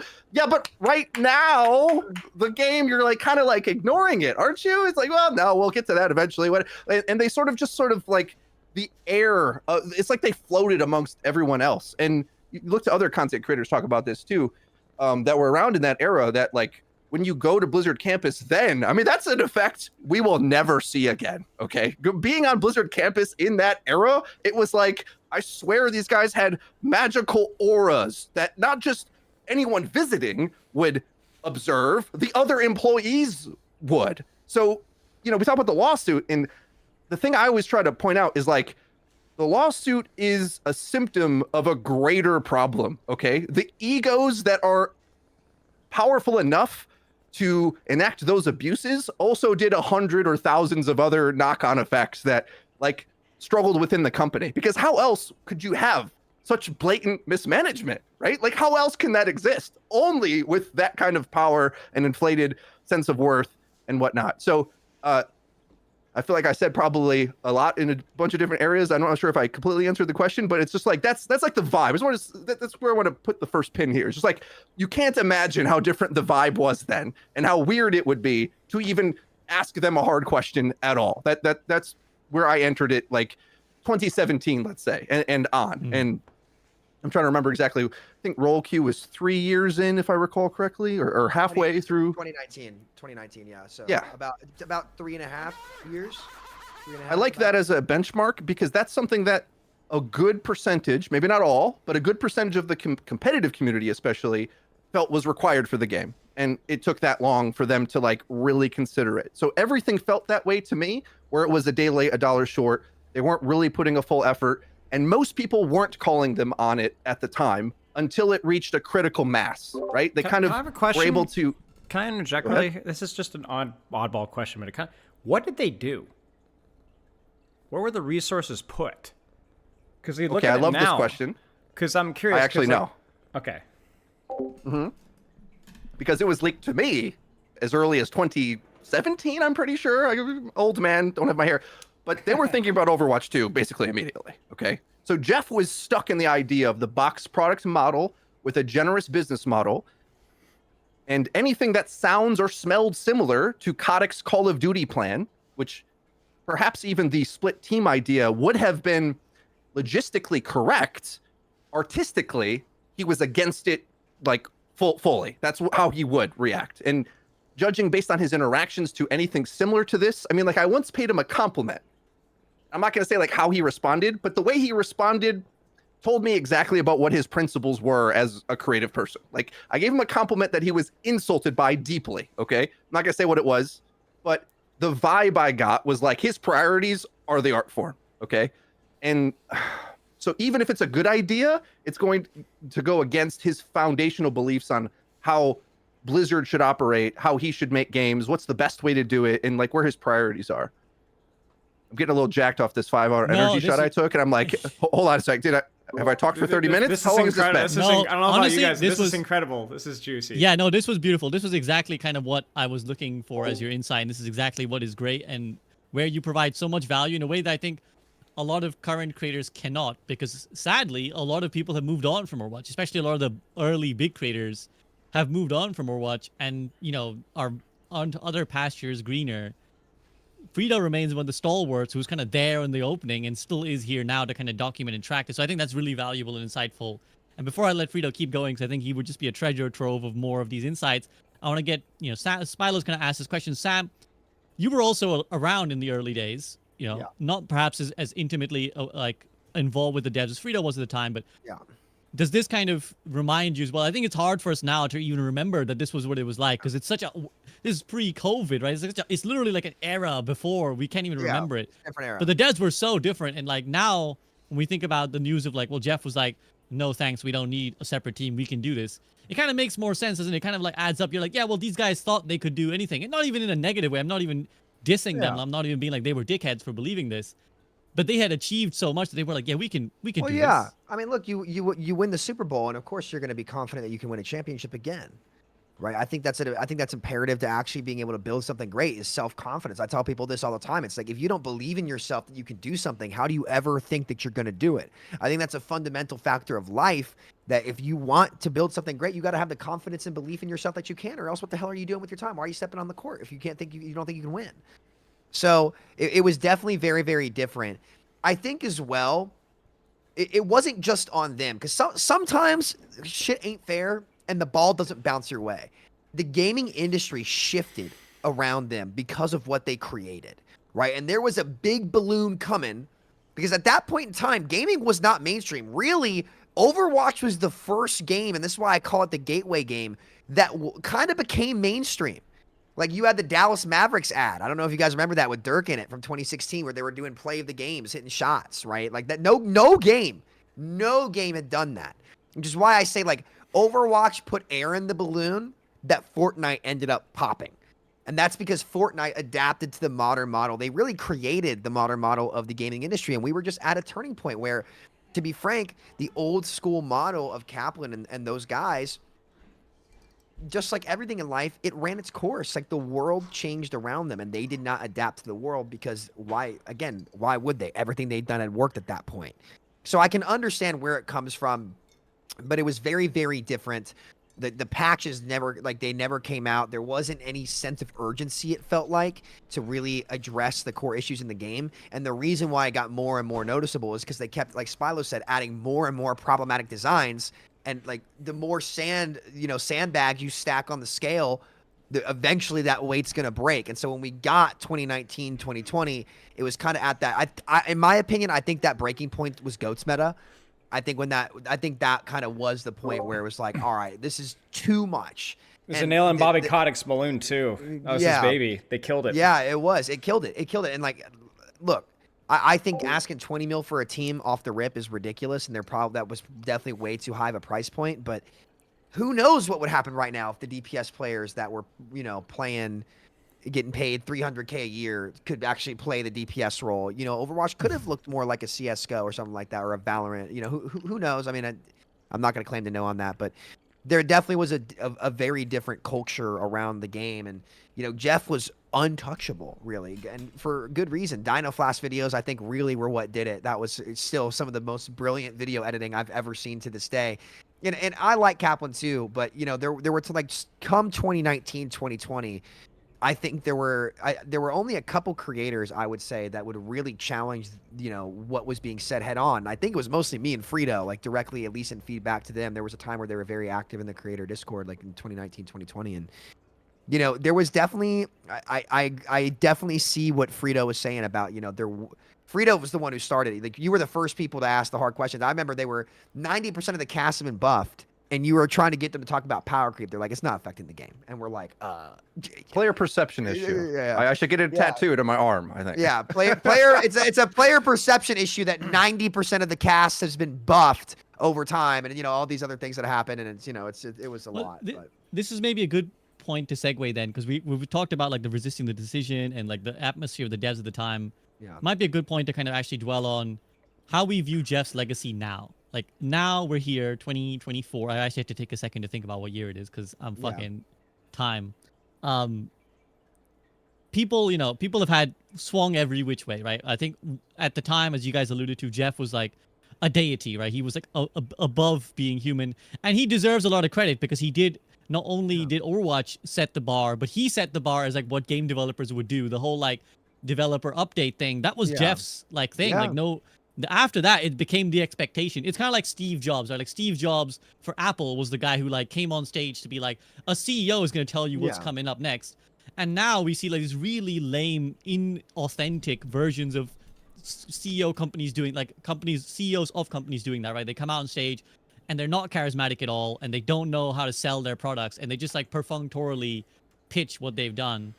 And Jeff was like that for game developers, where he was the first person to come along to be like, here's a really charming, lovable guy telling you about what's going on in the game. And now game developers do it, and it just comes across as so corporate, and it comes across as so, like, not what it was intended. So we had that early version of Jeff, which is he was like a god. Then we had, the switch over to Aaron, and I think a lot of people were really harsh on Aaron because he wasn't that kind of guy. He wasn't the guy pitching it to you with the turtleneck on stage at Apple, right? He was a different approach, and he was much more of a, I'm all about the team. Here's a dev update with a different guy. Here's a blog from a different guy. It's all about the team. And now, in light of this news, again, like you alluded to earlier, Sam, a lot of people were actually like, oh, Jeff was the bad guy. And I'll bring up, because Avril is a frequent collaborator on the podcast, I'll bring up Avril's tweet, actually, in response to this leak that we're talking about. He said, massive Jeff Kaplan L. This dude was adored by the public for being funny on camera for dev blogs while making shit decisions like this and around balance philosophies in private to the detriment of the game. He did not deserve the public praise he got and still gets from the casuals to this day. So now I'll pose to you guys that question. We're swung every which way, but maybe with the rationality of just kind of sitting here and dwelling on it, how do you view Jeff's legacy? I'll take it to Frito first. Frito, how do you view Jeff's legacy now? Well, being the contrarian that I am, I feel defensive of him after battling with him for years and years, because I think there's merit to out-of-the-box thinking, but it also creates limitations. So throughout the, let's say, post-release updates of the game, anything that was, let's say, an expectation of another competitive game, the devs automatically wanted to think from base principles, which is to say, this is an engineering or creative term, where you try to shed any assumptions, but competitive players that like the competitive games they have want those assumptions, like, let's say, a competitive rank mode or whatever long list of things that you think a game should have, like the logic, let's say. They want to always, or the old devs, let's say, the old dev team, they want to try to strip that bare bones down. And the problem with that is it takes longer. Whereas if you can just copy the notes of a tried and true model, let's say, Valorant, mostly CSGO plus some powers, right? Does it also mean that you don't? Does it also mean you don't really learn from the mistakes of others either, right? Like, oh, let's try not make that exact same mistake or whatever. Sorry for interrupting.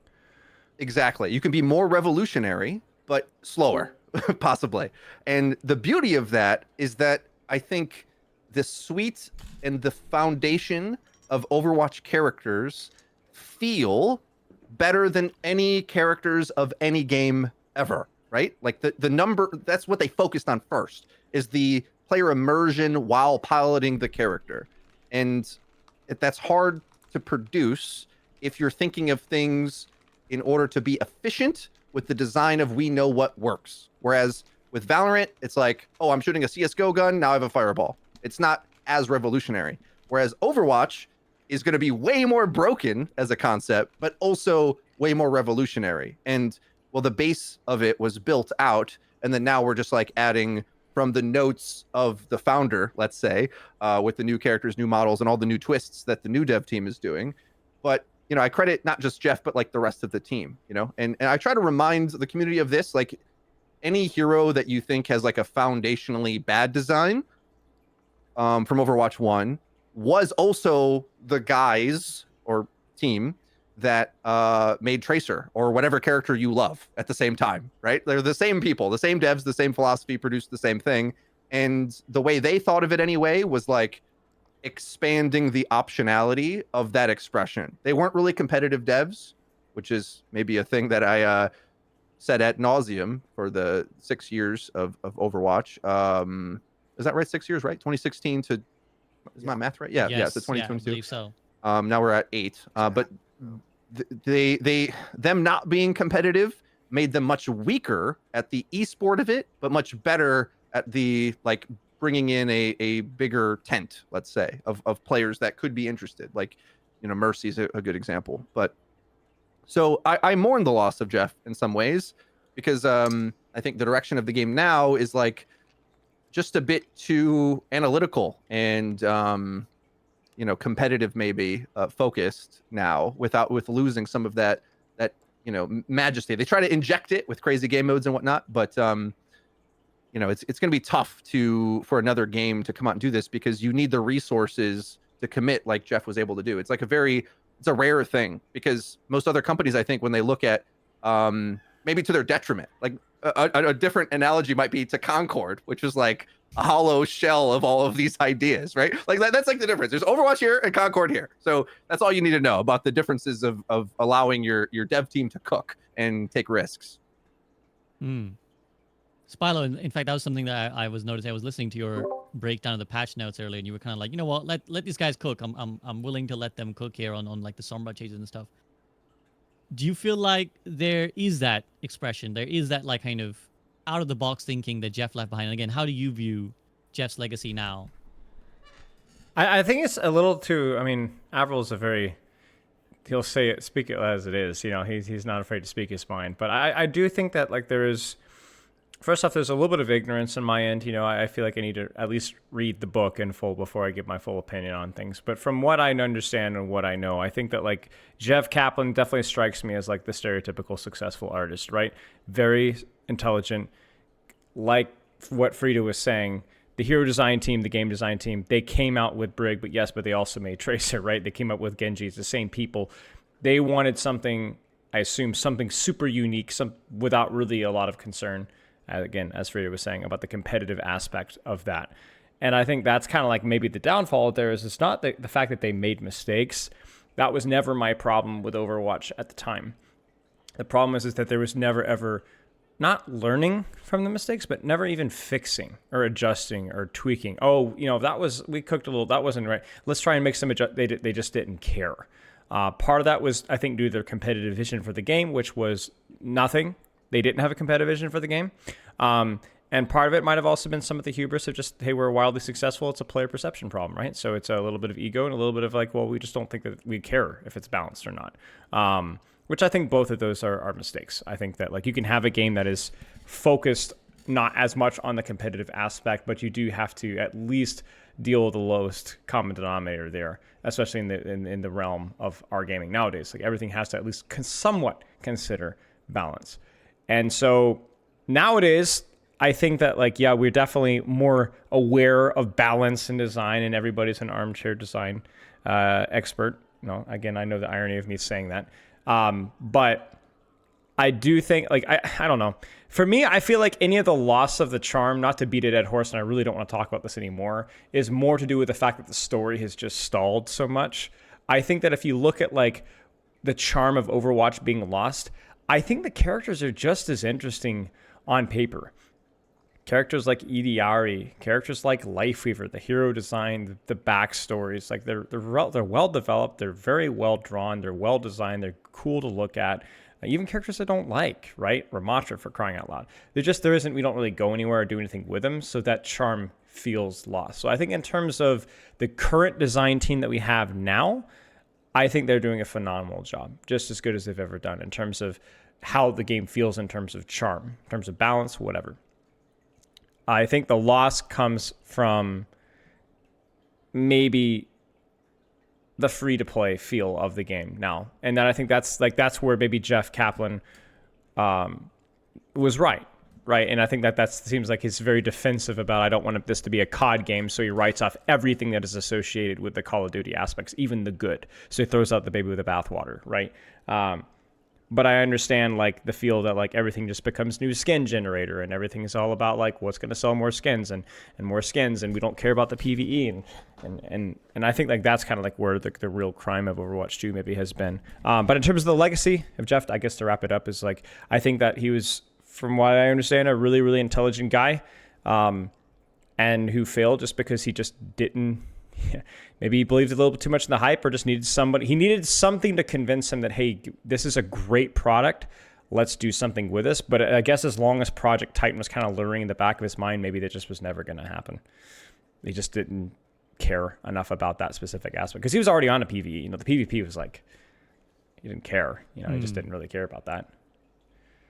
I would like to remind the viewers what you're alluding to there. So Aaron clarified this in a dev blog, that their vision was to make Overwatch 2 with Diablo-esque adventure mode PvE, and they eventually wanted to make the Overwatch MMO Overwatch 3.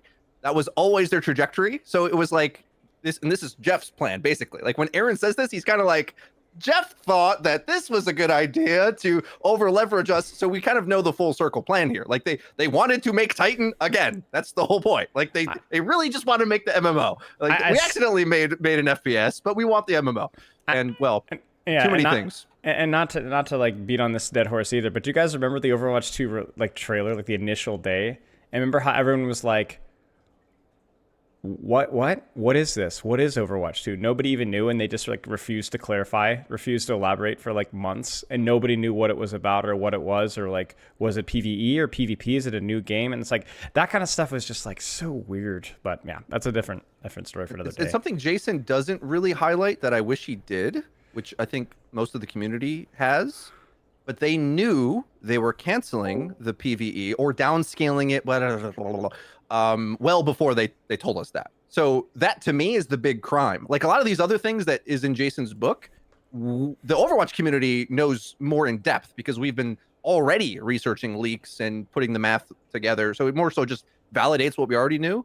But to me, like that was the major sin, is the great downscale while shipping the game out. Oh, buy all these skins, and you know, all of a sudden it felt like a big rug pull, bait and switch. We've been through this, of course.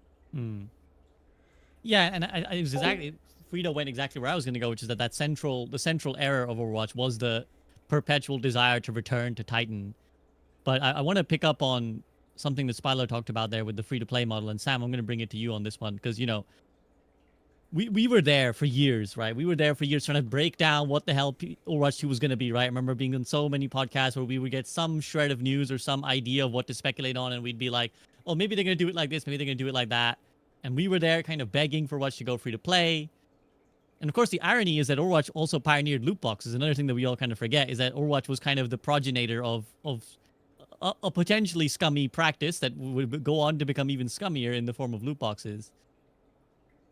As part of Jeff's legacy came this resistance to go free to play, right? How do you reflect on that now as well? Now that we are free to play, does it feel like it has become too much of a cash grab? Does it feel like it has become too much of a cosmetic simulator? Did it have to be that way?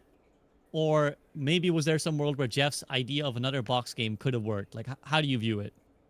I think in the multiplayer genre, when everyone else is free, you kind of have to be as well. I think it's especially with what's going to go on with Microsoft and a lot of these games going on a Game Pass, regardless. You know, it's no surprise to me there. To start, I guess I want to talk about Avril's tweet briefly, and then I'll move the needle to where you say.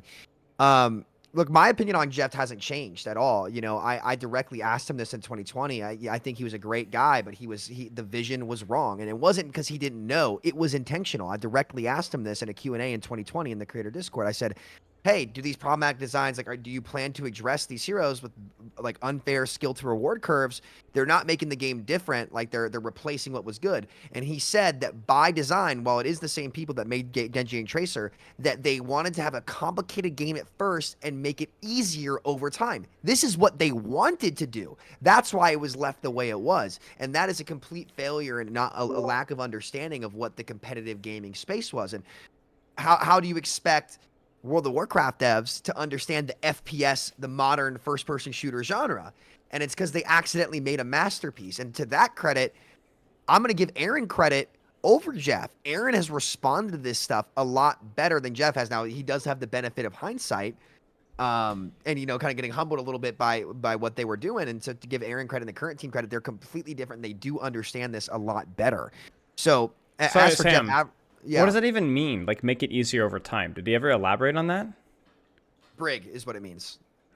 Brig, Moira, you know, every support we got after Ana until even Kiri to some degree, right? Like that, it means nothing. It means that you're replacing what made your game great, and that it's the wrong answer is the reality of it. So people, I think, now are coming around to, you know, they talked about, Jeff told Frida, a player perception issue. Ironically, it was the community that put Jeff on this pedestal. He didn't ask to be there.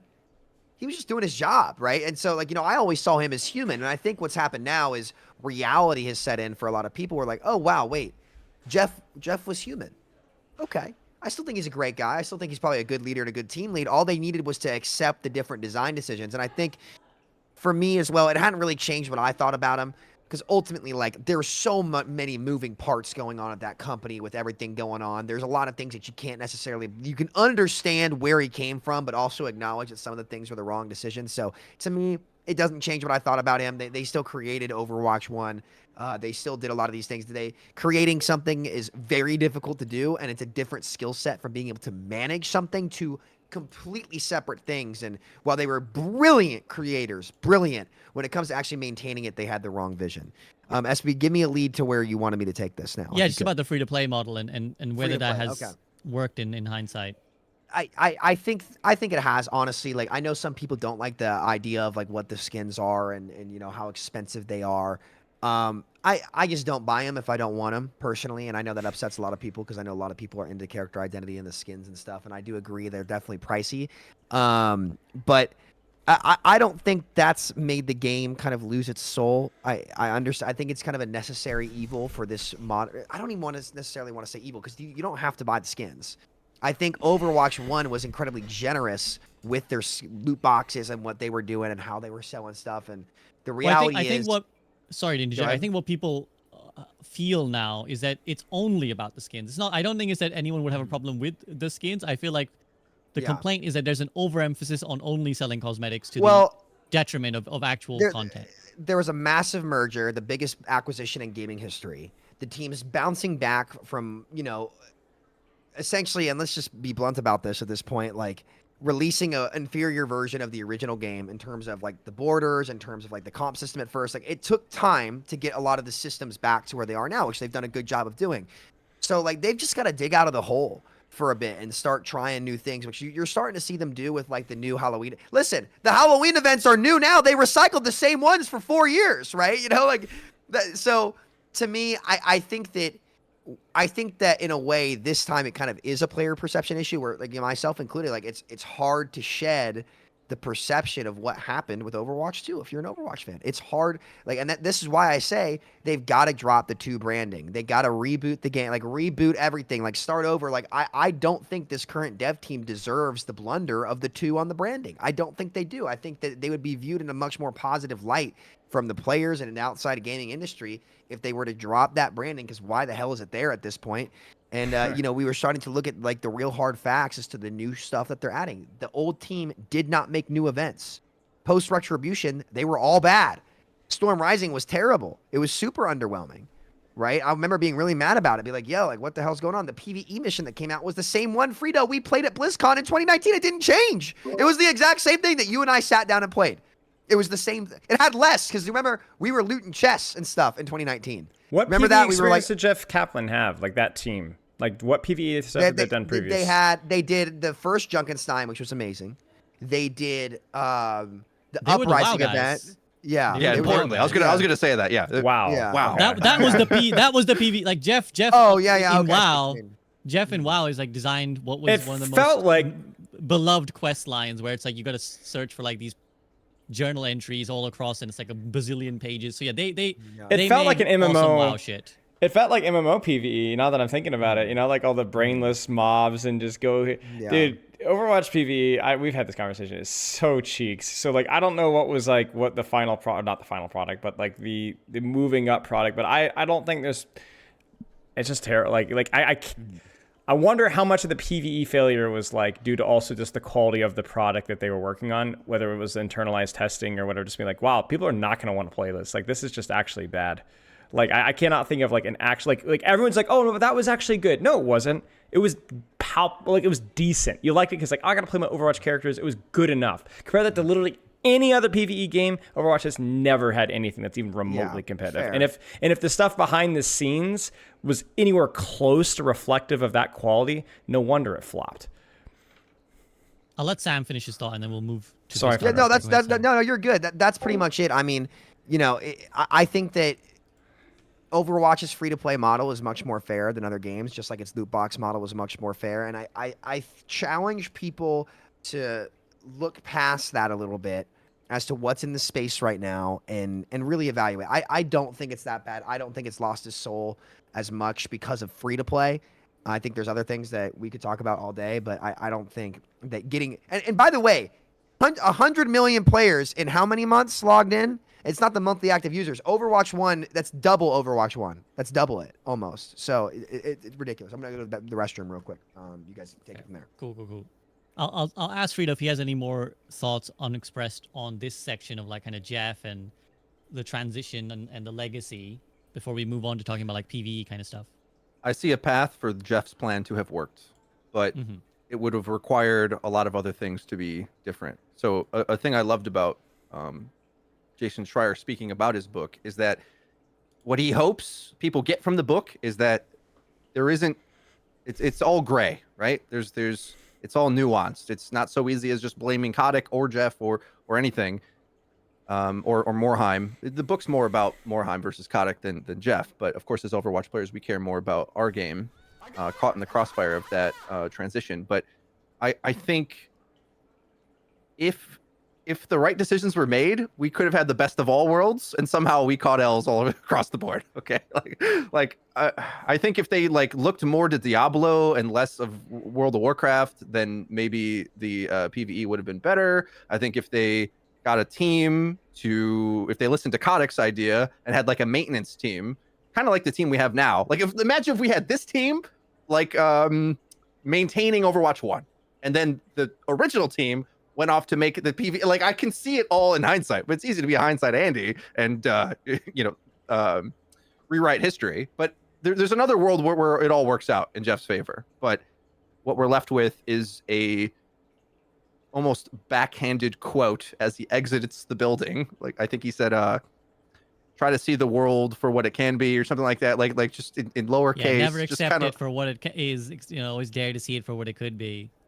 Which rings a little differently now that we know more of his decisions, that I sort of would have felt, right? I would have intuited that this is all the case, because he would defiantly be like, nah, I want it this way on everything else. So it's not a surprise to me that he resisted help and things that would have been necessary in order to divert the energy of his team. So anyway, that's the old Blizzard way. Small teams, small creative masterminds with long development cycles. Soon TM. That was the old Blizzard way, after all. But games just don't get made like that anymore, unfortunately.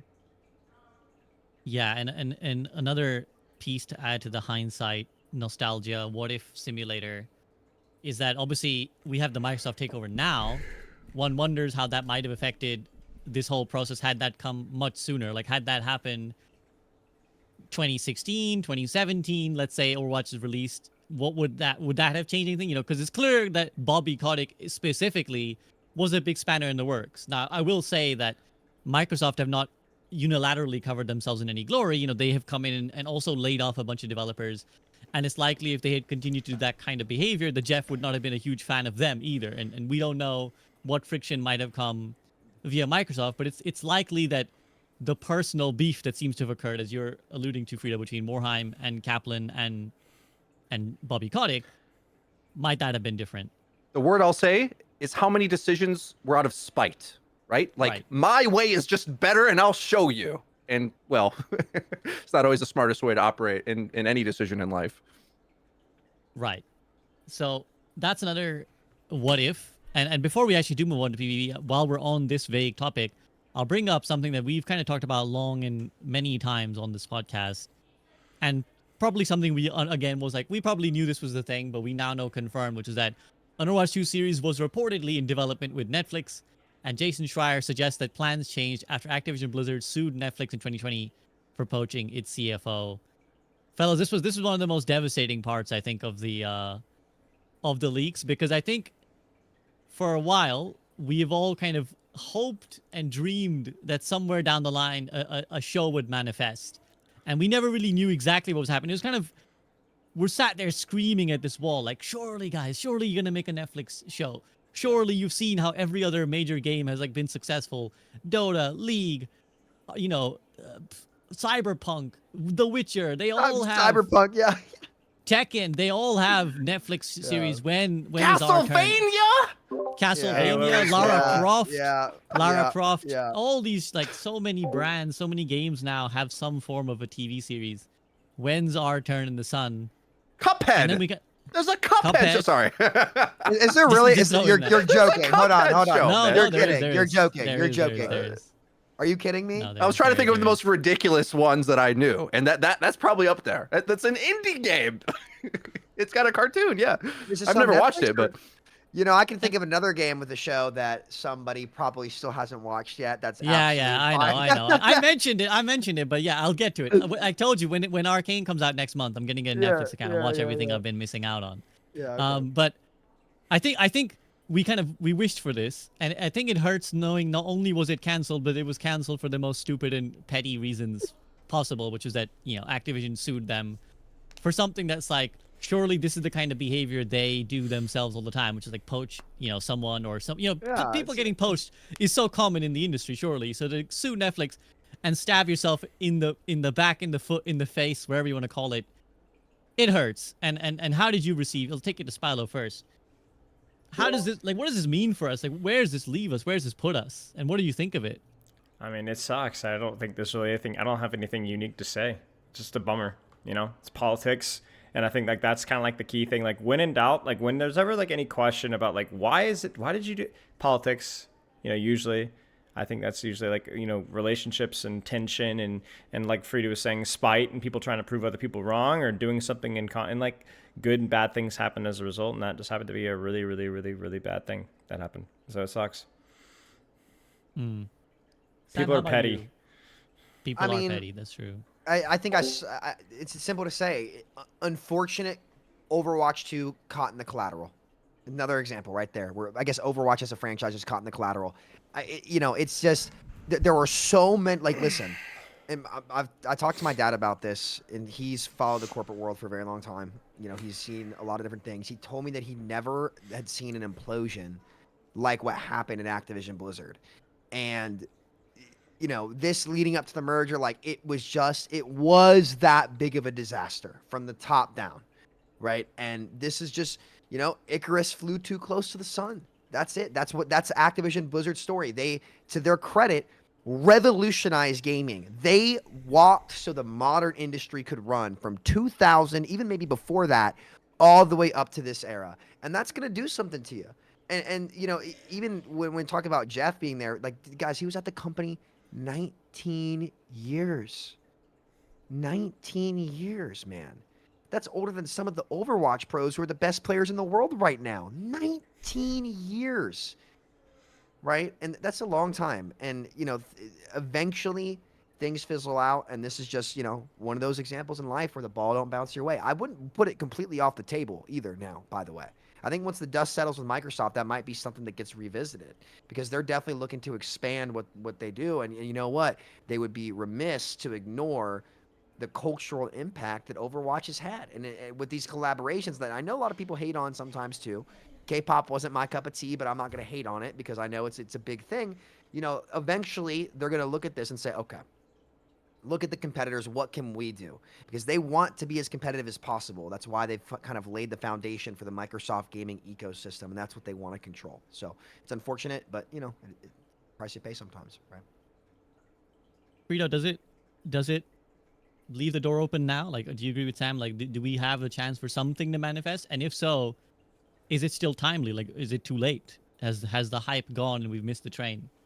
I think good shows, if it's good enough, will always transcend. I mean, like The Witcher came out way after, and then the sales for Witcher 3 went through the roof randomly. Well, not randomly, but because of the show. Yeah. So I think there's just such an appetite for this that you can do it late. I'm not so sure if I understand the Microsoft philosophy on this subject specifically. Like, I'm trying to think what they do with their other franchises. I recall like some pretty weak Halo stuff. So I don't know if they really put their full force behind this kind of thing. So I'm not overly optimistic for that.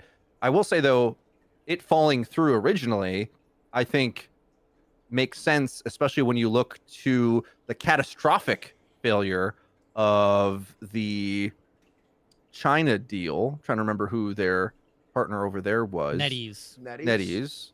Yeah, which is like, if you can't maintain that relationship, you have to somehow, put the where's the buck stop if it ain't like with one of the most profitable regions of the entire world right now, and you just got cut out of it because you mismanaged that. So it's like no surprise, basically, based on the other things that we know. I can't remember if we know exactly who's to blame for that NetEase deal.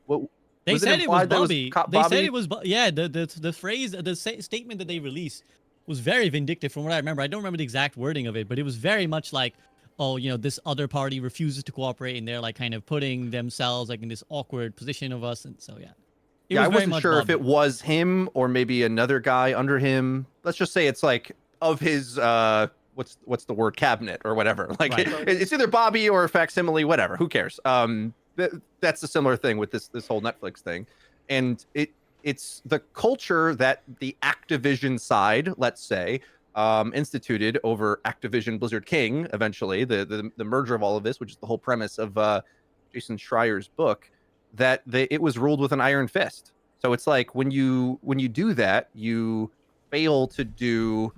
There's a guy I love. We mentioned Steve Jobs earlier in comparison to Jeff. I love that. There's a guy I really like called Simon Sinek, and he talks about like business philosophy in a very different kind of way, where he's looking to play the infinite game, as in to maintain business forever, as opposed to win everything now, maximum profits, drain the earth of all resources. That's the Bobby Kotick model, right? Like year on year, how do we like run on fumes of resource and burn it as fast as possible and make as much money now? Like that's what Bobby Kotick did with everything. So when you do that, sometimes you crap out and you explode and you screw the pooch. And so I think I would love for the gaming industry to learn from these mistakes, because there's just been a lot of bubble inflationary style development. Like how many big busts are we going to get? Historic. I feel it's just like human nature, It's like the phoenix, Art does well through the passion of the artist. Passion of the artist goes mainstream. Mainstream supports the artist. The artist does even better. Then the financiers start to take over the project. Financiers release crappy product. Product crashes and burns. Everyone goes, oh, isn't that terrible? We should do better. New up-and-coming artists learn from the mistakes, do better. Over and over and over. Cycle of and over. life. Yes, but they're also, now I would say maybe we're in a bit of a gaming recession, but there was a gaming crash before my day, let's say, in the 80s, if I recall correctly, for similar reasons, where there was like a rush to overproduce. And so I'm optimistic maybe that we can be in more reasonable ways through. And I also think like the inflationary era of the pandemic and everyone being at home playing games, like I think we're in a stabilization period, if I had to guess, but we'll see. It's easy to bet on catastrophic failure, I think, in this industry, but like where's the gambling going to come from? Like who's going to do it anymore after things keep failing like this?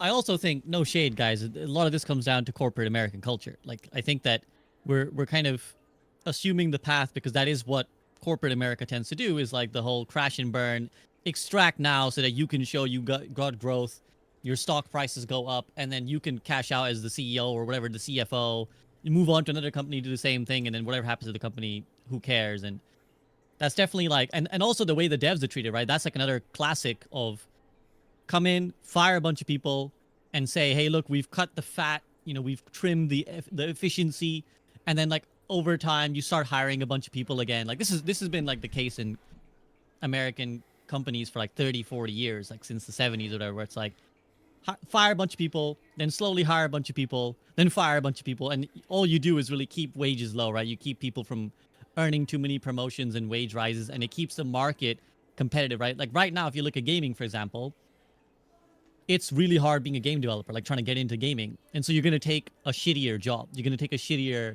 position, where if the environment was more stable, if less people were being laid off, you would have known your worth a little bit more. So what all this does is like a sense of destabilization that keeps worker wages low.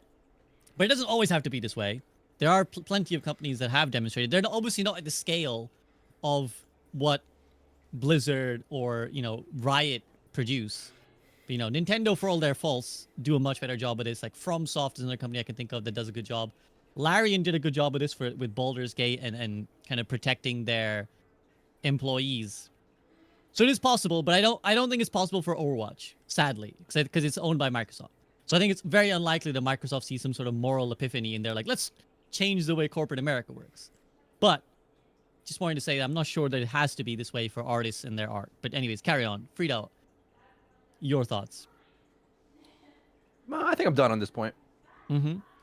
Okay. Any other thoughts then on the whole Netflix shebang before we move on, fellas? No? Okay, good. All right then. Let's bring it back to the development of Overwatch 2 and another quote that came out from Jason Schreier's work, which is that Overwatch 2 developer admits the game was unfinished. Everyone said you worked 6 years on this? No, we worked for 1 year on this. We spent those other years on all the PvE stuff. People said it looked unfinished, said the developer. That's because it was. Again, something I think we were all saying. We all knew it. We all felt it. This doesn't feel like 6 years of work. And at the time, the sentiment was like, where did they spend all their time? Now we kind of have basically official confirmation that it was just all on the PvE and the PvE went to shit. So how do we reflect on this now? I'll take it to Spylo first, because Spylo, you've kind of mentioned already, there was this rush to get Overwatch 2 out for Overwatch League. And that was, again, maybe where Bobby's meddling might have played a big hand. Yeah, but when you look at this, what does it make you feel and think? Yeah, I mean, it's mostly just conjecture on my end, but it was definitely an unfinished project. I think like that's not like a really huge surprise. I mean, I think we've kind of already talked about it earlier. It's not a surprise that they put more resources into PvE, knowing what we do about Jeff Kaplan and the team that they had. And then obviously it's not a surprise that given the few amount of resources that they put into it, to echo what Sam was saying earlier, that they put out certainly a subjectively worse product, right? No matter your stance on some of the reworks, the new characters, it's like, why did this game even exist in the first place? It's literally just Overwatch minus a tank, right? So what's the entire point of like the whole 2 moniker if there's no actual PvE to put along with it to beat that dead horse? So yeah, I mean, it was an unfinished product. And honestly, like, I can't imagine the amount of stress it must have been to be the development team leading up to the release of Overwatch 2 and then during the release of Overwatch 2 with the amount of criticism, the fair criticism that was blamed. And you're sitting there, you're like, bro, all this criticism and we can't even say how long this has been in development. Like that kind of stuff, like that burns people out, right? That really makes people upset. And so it just sucks all around. It sucks all around. I want to put blame on one thing, and I touched on it briefly earlier, but I want to hammer this point home. And this has always been my pet peeve with Overwatch 2 and just stuff in general. You can call Overwatch 12. You can call it Overwatch Reinvented, the revenge of Overwatch. You can have no PvE, you can have PvE and then cancel the PvE. You could have just PvP. You could call it Overwatch 5 versus 5. I don't give a frick what you call it or what you do with it. Just say what's to be done and what's to be expected. We still didn't know what Overwatch 2 was all about. We didn't know if there was PvE, but it was delayed. And then like Frito said that they canceled it and then they just didn't tell us for a long period of time. They just didn't communicate anything. So everyone goes in this game and goes like, is this supposed to be just like Overwatch revamped? Like, how long has this been under development? Is this Overwatch 2 just minus a tank? Is that all there is to it? Like, there's just nothing. There's just nothing. The game goes live and everyone's talking about the free to play because that was like the big change that everyone's talking about. But nobody's even asking and sitting there going, gee, is Overwatch free to play? Is that it? Is that like what we're here for? Like there was like so much like confusion and a lack of a cohesive message about like what the actual plan was. And it's really a reflection of what was going on, I'm sure, internally. Like where nobody actually knows, like at that point in time, I'm not sure really where PvE was early in like October. But like nobody knew where the game was. Nobody knew why we had the moniker 2. Nobody knew what the development or the vision of the game was. Nobody knew where PvE was. Nobody even knew why. Nobody knew why we didn't have patches in Overwatch. We kept saying, oh, because they're working in Overwatch 2. They're working in Overwatch 2. And then Overwatch 2 is released and we're like, wait, is this it? Nobody goes, oh, well, we're putting priority on PvE for right now. There just was nothing. Just absolutely nothing. It was like the free-to-play game and just, that still had like inklings of the old Overwatch 1 lack of communication hubris still kind of like floating around there. Like we think like right now, like there's 2 eras, Overwatch 1 and Overwatch 2, but that's not how it was in terms of communication and balancing. The early several months of Overwatch 2, it was just like Overwatch 1. Not necessarily in terms of the patch cycle, but just like we didn't know what was going on for a long time. We did not know. There was no transparency. I don't remember when they had like the dev blog or the director's update where transparency started to be used a lot. Maybe it was like that spring. I can't remember. Maybe somebody in chat can correct me. But like there was a period of time where we go into Overwatch 2 and we just don't even know why we're here. Why does the King of the Hill 101 screen look so crappy? Where are the rank portraits? Why are we not getting those back anymore? Like why does everything look so crappy and like all these things that just like randomly thrown in there. So everything else that has kind of already been said before, but I really want to emphasize like the lack of vision, the lack of communication, the lack of clarification, the lack of transparency about anything in that transition. And I was on the inside track because I've been playing it since alpha, and even we didn't even know what the point of all of this was. So it just sucked. Yeah, I think you really well expressed there the frustration that we had then and we still have now. The only one thing I would like to contest with you on is that I think that where previously in Overwatch 1 you described it as hubris, I don't think it was hubris when it came to Overwatch 2's Yes, release, but the reason that's they true. were not transparent, I think it was embarrassment. I think they were like genuinely like, we fucked up and we don't want to That's probably true. openly Yeah. just say, we just want to openly say that the PV is shit, guys. Like lower your expectations, because you can't say that as a company. You can't be like, by the way, the PV that you've been waiting for all this time, it's going to be terrible. Especially Just at let the you know. launch, too. You didn't. Yeah, this is where the well, luck comes Well, in, too, right, so. exactly like Sam said. Like the timing would have been awful. Like we got this brand new free to play game that everyone's gonna try, but get what, guys? You guys are fricked. There's no PVE at all. This game is half in development. Like how do you? It's just there's just no good solution there, and this is what happens when you sow crap. You reap the poop tree. You know what I'm saying? Like that's what you get. You know, it sucks. Yeah, I'll take it to Sam first, then Sam, and then we'll Frito after. Hearing this, it kind of became apparent. It's like you see it, you're like, yeah, I mean, it makes sense because what we have is clearly not 6 years worth of work. But then it's kind of sad because we never really saw the 6 years of work anyways. We never really saw the manifestation maybe of the we PvE did. either. Maybe we did, because like, I wonder, you know, maybe we're starting to see it now. Some of the abilities they're coming out with, or like recycling. Maybe that PvE that came out was like I don't know. I'm not gonna claim to either. It's you know, just very obvious, and especially in hindsight, when you look back, it's like, oh, like there wasn't a comp system in the betas. Like, what's going on here? And it's like, yeah, this is clearly, you know, honestly, hey, I'll say it, not bad for a year of work. But you know, it was like, hey, we killed the biggest issues with Overwatch 2 were not like necessarily just Overwatch 2. It's what was lost from Overwatch 1 because of Overwatch 2. And you know, it's no surprise. I'm not gonna hammer it home. I mean, waddles and quacks, right? It's a duck. So, you know. Some great sayings. We got reap the poop tree, the waddles and quacks. I really don't know. I'm never. That's just awful. Oh god. We're avant-garde with the language here. Frito, how about you? Like, it's just kind of, it just all makes me feel very sad. Very like, you know, like a relationship that could have been good and it's just parted ways on a really sad note, right? It's like, oh man, that could have been something, but you're moving to Switzerland and I'm never going to see you again, so RIP. Is this a personal story, SVB? No. Do you need Sadly, to talk? I'm here for you. I don't know enough people from Switzerland. I heard it's a good thing. It's oddly specific. If you're listening, Brenda, I miss you. There's no way a lady from Switzerland is named Brenda. Hey, Just when life gives you lemons, you got to make lemonade, SVB. So I respect. Absolutely. Frito, it's just kind of sad, isn't it?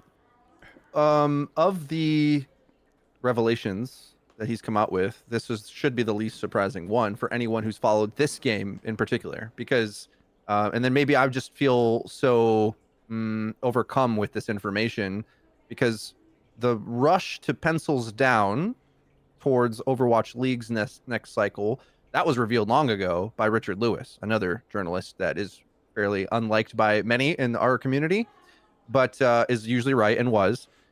So I already knew that at the time. And then I guess digging into this, making my own content, like what I tend to try to do with some of this information is like piece together with paper mache the different clues and the things that I know in order to make speculation that often is more accurate than not. And so we can draw a direct line to exactly when that decision was made, because it was like Jeff left, adios, okay, ominous goodbye quote, and then all of a sudden it's like all widespread changes are going to be coming. It's like, hold on a second. And then we can look back and start to guess. And then, of course, you know, behind the scenes, I knew that they were really wanting to do Overwatch 2. I didn't know how bad it was, okay? I knew almost immediately because there was maybe dissenting voices that like to talk. Dissenting voices love to talk. They love to be like, hey, I mean, they kind of don't care what any of the streamers think, and they're actually working on a different game. Those voices come out, okay? So it was obvious the whole time. And then what would a philosophy change necessitate? Like if a director leaves, that would mean like over vamping artistic discrepancies. You know, it's the Beatles are breaking up. Like, where's the Yoko? Who do we blame for this? And what are the ramifications of it? Yeah. Anyway, so it's like, thanks, Captain Obvious. Like we knew all this already. I guess is my point. If you had your ear to the ground, it's just like another acknowledgement to it, but also maybe a little somewhat disingenuous, I think, because they did release the game as an early access promotion thing, and like I don't know, it just seemed obvious to me. The only thing that wasn't obvious is where PvE would be, and I think that was deliberately misleading and overwhelmingly bad faith and just like horrible. So yeah, the amount of PvP we had at launch, you could automatically retrofit and assume how long they'd been working on it based on how much was there, right? And I think for some fans, perhaps there's like this Blizzard mystique that Overwatch 1 utilized in order to gain good faith from the audience, where like they would sort of imply, well, we've got like lots of heroes in development all the time. And what does heroes in development mean? It means like, well, we drew art for a guy, or it means they're done. It's somewhere in between that. And so they also leverage that a little bit, where it's like, well, maybe there's more around the corner. But to me, I felt like it obviously was this transition into the cash shop free to play model, because otherwise more would be in it as soon as we got it. So anyway, this was the least exciting revelation I felt. It was like super obvious. We knew it the whole time. If you followed the Richard Lewis leak anyway, which he like Jason Schreier is a credible writer. So kind of feels like a lot of crap was happening that we just didn't really know about. And so like Overwatch 1, like Frida said, had like that mystique, but stuff was already cooking. Like stuff was already going, like it was already getting ugly, you know? And so we kind of like, there's like that dividing line with our perception of Blizzard, like pre-2019, post-2019 or 2020 or whatever. And it's like Overwatch 2 is really paying for the sins of its fathers in a really quite painful way, you know, and so it's like there's so many mistakes that were made, and so now they kind of like come to light as a result of Overwatch 2, and even like you said, like the whole PvE communication, it's like we associate that with Overwatch 2, even though it's not really a part of Overwatch 2 that we currently have. It doesn't really matter. So, you know, what would have been better, like a bad faith, disingenuous mess now, or a laughing stock of a PvE that was canceled on the day of Overwatch 2's launch? I mean, I know what the honest answer is, but you know, these are corporations we're talking about, so. Yeah, and I think it's like we can look back at it now and we can just see a pre-lawsuit Blizzard and a post-lawsuit Blizzard. Like back then, again, I remember being on these podcasts and being like, well, Blizzard makes great PvE games, so we know they're not going to miss. We said that so many times. So many times we said, Blizzard makes great PvE games. We know they're not going to miss, but whenever it comes out, you know, we don't know what it's going to be, in what format. Maybe we thought back then our biggest problem would be the price point, right? It was like, oh, well, maybe they'll model the thing in a way that'll be shit. Like maybe they'll do a box model and people won't like it. People won't buy it. But that's because we had faith in Blizzard in a way that no one would now. Like if the same events transpired now, if the developers now were to slow down and say, we're releasing Overwatch 3, guys, just trust us. Trust me, bro. We would give them absolutely no leeway. We'd have been like, well, it's going to be shit. You guys are making a giant mistake, like not developing this game. We just know you're going to spunk it up the wall. But again, it's like that pre-lawsuit Blizzard. It might be why Jeff was so keen to leave when he started to leave, right? It's like, he probably did see, he saw it coming probably, right? He saw the signs, he saw the signals, and he was like, exactly, that's the phrase I was looking for. He saw the writing on the wall and he's like, you know what? I don't want to be associated with this kind of Activision Blizzard. And he was right on that front, because since then we would view their decisions much more maliciously. I think like the withholding of information from Overwatch 2 can be viewed optimistically or maliciously. You view it as like, there was clearly a lot of stuff in the dark. Clearly a lot of people involved with the making of the game were unaware of exactly where they stood, because there was a lot of these power struggles going on, right? It's like the higher end developers are struggling with Bobby Kotick. They're not sure who's going to win. They're not sure where it's going to land. People don't even know if they're going to have a job anymore. So there's a lot of uncertainty. And I can imagine that in that uncertainty, you obviously can't be in a position to communicate a lot. You can't be in a position to be like, this is what's going to happen, guys. That's the optimistic interpretation. Of course, the pessimistic and cynical interpretation is it was part of a scummy Activision Blizzard who were like, we just won't be honest because we know it's going to hamper the sales of our game, which it did great when it launched, Overwatch 2. Made a bunch of money, but wouldn't have done had everyone... Because everyone was still riding the high of, we're expecting a great PvE. And we didn't get it. And if we'd known that then, we might never have even bought onto the ship. We never have boarded the ship Overwatch 2 at all. We would have just been like, oh, it's going to be crap? It's going to be nothing? Okay, well then, goodbye. I'm not even going to bother. So, I think that's all I have to say on that, because obviously we've tread this ground enough, and there's been enough resentment thrown in that sense. But it was, again, brought up, I suppose, by the confirmation of how the development was handled. Any more thoughts on this front before we move on to potentially future talks of what... One funny point here, that you definitely know Yeah. the matchmaking in the rank system was rushed, because I distinctly remember Samito placing gold on support season 1. Do you remember that, Sam? Everybody was gold, bro. Everybody was freaking gold that season. Dude, my chat still calls me Gold Mito. That was so scuffed. Okay, that is all. Why'd you remind me of that, man? I scrimped so much break Dude. for that to not happen, and it still did. Yeah, my bad. My fault. You must not be skilled enough at Moira. That's what it's I got to be. I know, think. I know. I'll never forget my comment real quick where I had a tweet about Brig in like 2020 or 2019 or whatever. And somebody replied and started flaming me and said, okay, well, if Brig's so broken, do an unranked GM on her. And I'm like, people replying, was like, he just did unranked to contenders. What the hell are you talking about? Like, what? Like, what? And my Brig was bad at first, too. So, Jesus.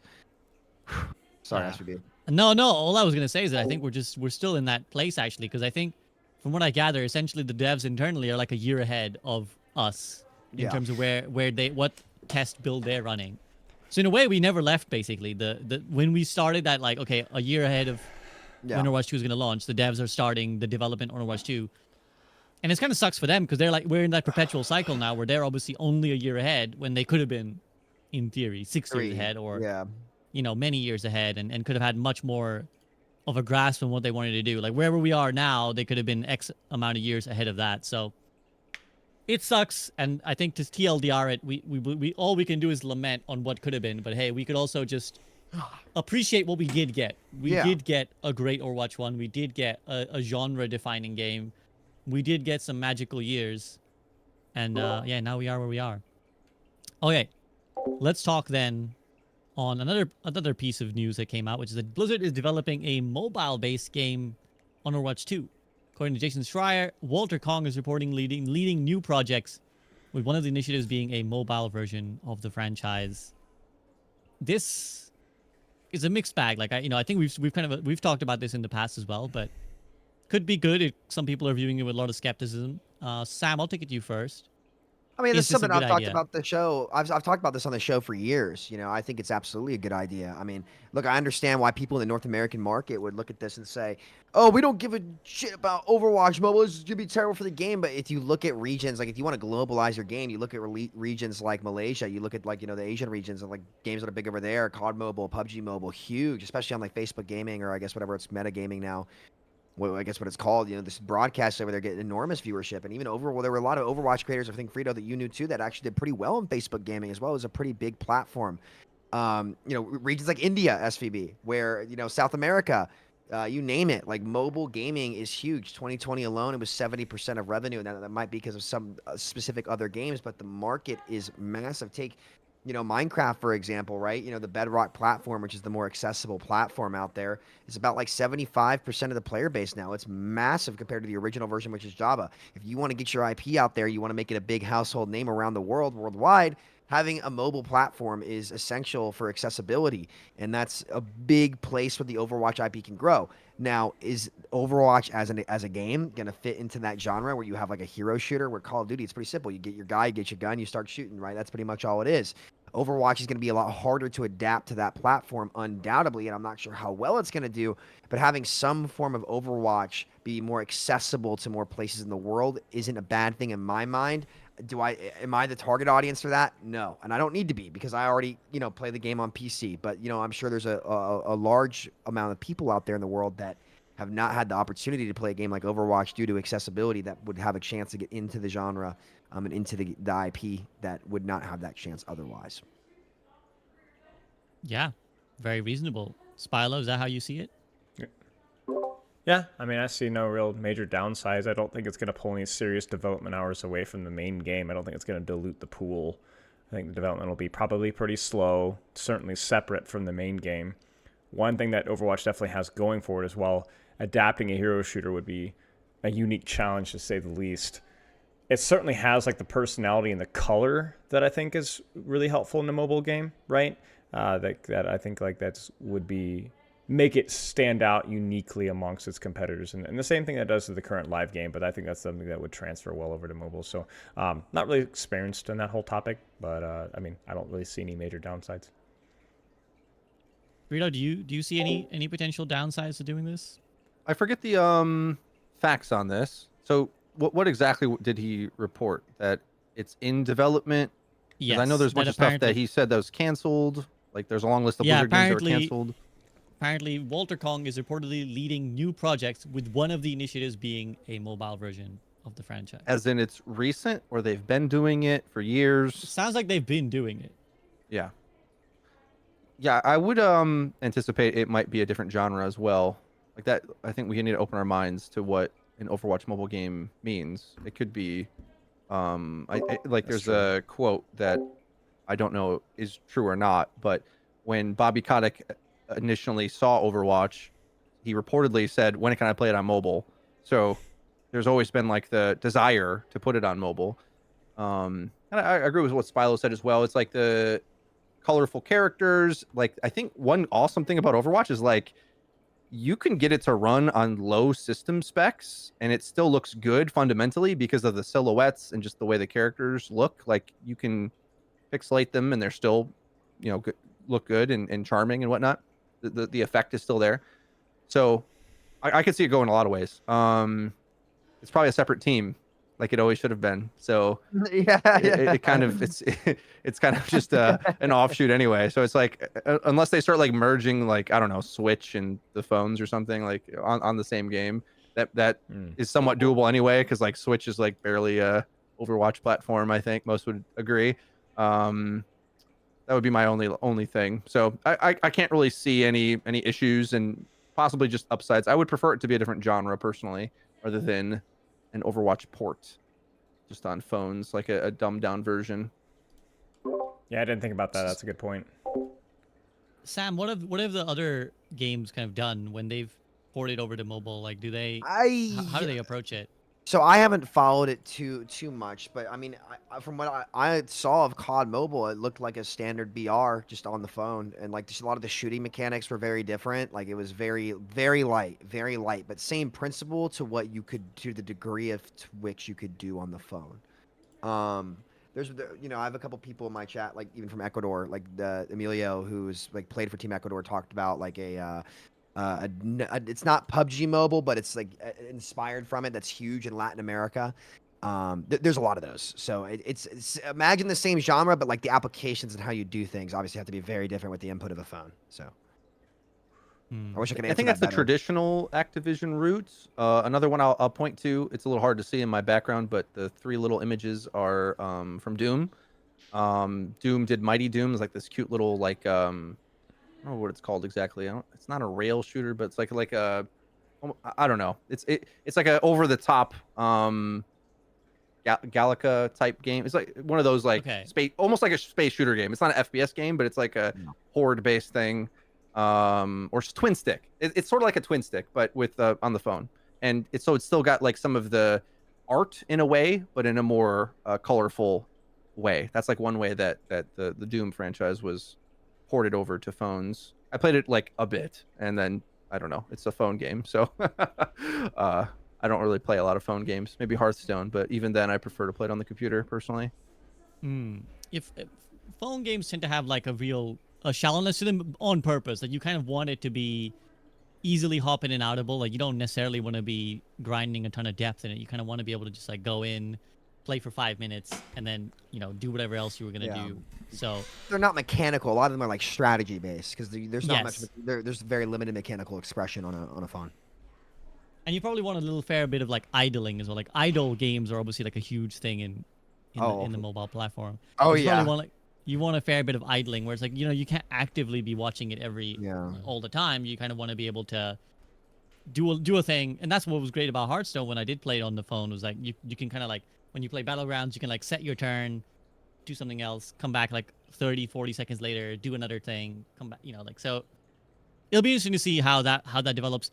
I think this leads nicely as well to the last sort of major leak that I want to talk about is that Cavalry reported that a major feature. This isn't from Jason Schreier. This is actually just from a job listing on Blizzard. Is that a job listing hints at a major feature currently in development. They're seeking someone to build anticipation and drive engagement for that feature launch. And I wanted to bring this to a more general discussion because I think that from my personal experience, from when we started having like more direct communication with the devs, like in the build up to Overwatch 2, in the launch of Overwatch 2, we got the chance to talk to a lot of developers. And all the developers I talked to, especially some of the like higher up devs, the ones who were in the positions to be making decisions, one of the things that excited me back then was that they all had this like charged energy where they were all like, man, we're cooking up some crazy shit, like we're gonna make some awesome shit, like the sky is the horizon, there's no limits, we're thinking big, we're not just thinking this game, we're thinking like super super big. And at the time I was like, damn, that's really cool, I'm really excited. And of course we were kind of ignorant and we didn't really know what was happening with Russia, we didn't know how it was going to come out. And now 2 years on, it doesn't seem to have manifested immediately. But of course, in light of what we've just discussed about like, well, Overwatch 2 itself was essentially a year of work. It kind of makes sense that they're not there yet because the real timeline was probably that a year before the launch of Overwatch 2, they actually got to work on what Overwatch 2 is going to be. When the leadership shifted, when probably Bobby was like, okay, this is how it's going to be. And that's probably when we set into motion these kind of things, like this mobile project and whatever else like the big wigs are planning.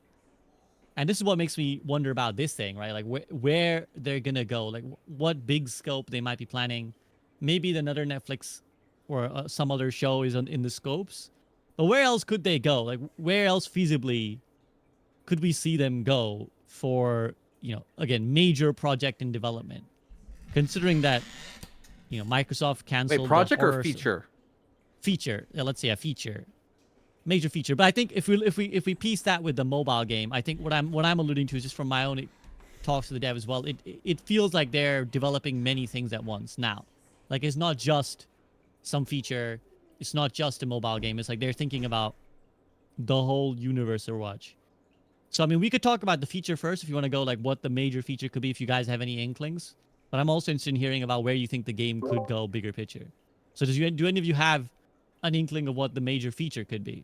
Spilo? I mean, I have some conjecture. I think there's some discussion when you had Alec and Aaron on. There's a lot of discussions about introducing more features like hero bands. They're obviously at the whole pickable passives run. This current team seems very much in the bandwagon of just trying things out much more aggressively. And just trying different aspects and adding different things to the game. Like I think like the pickable passes is a great example of like where it's not just about balance for them. It's almost like an entirely new system that's being introduced into the game. Now I wasn't a big fan of that personally, specifically, but I do think that that's kind of like the ballpark of what we're thinking is like they seem like whether it's something in the game or not, they're going to be a lot more aggressive with like, just trying new things. And honestly, whatever that is, whether that's hero bands or map bands or whatever else, like that's probably something along the lines of something like that, if anything. Mm-hmm. Sam?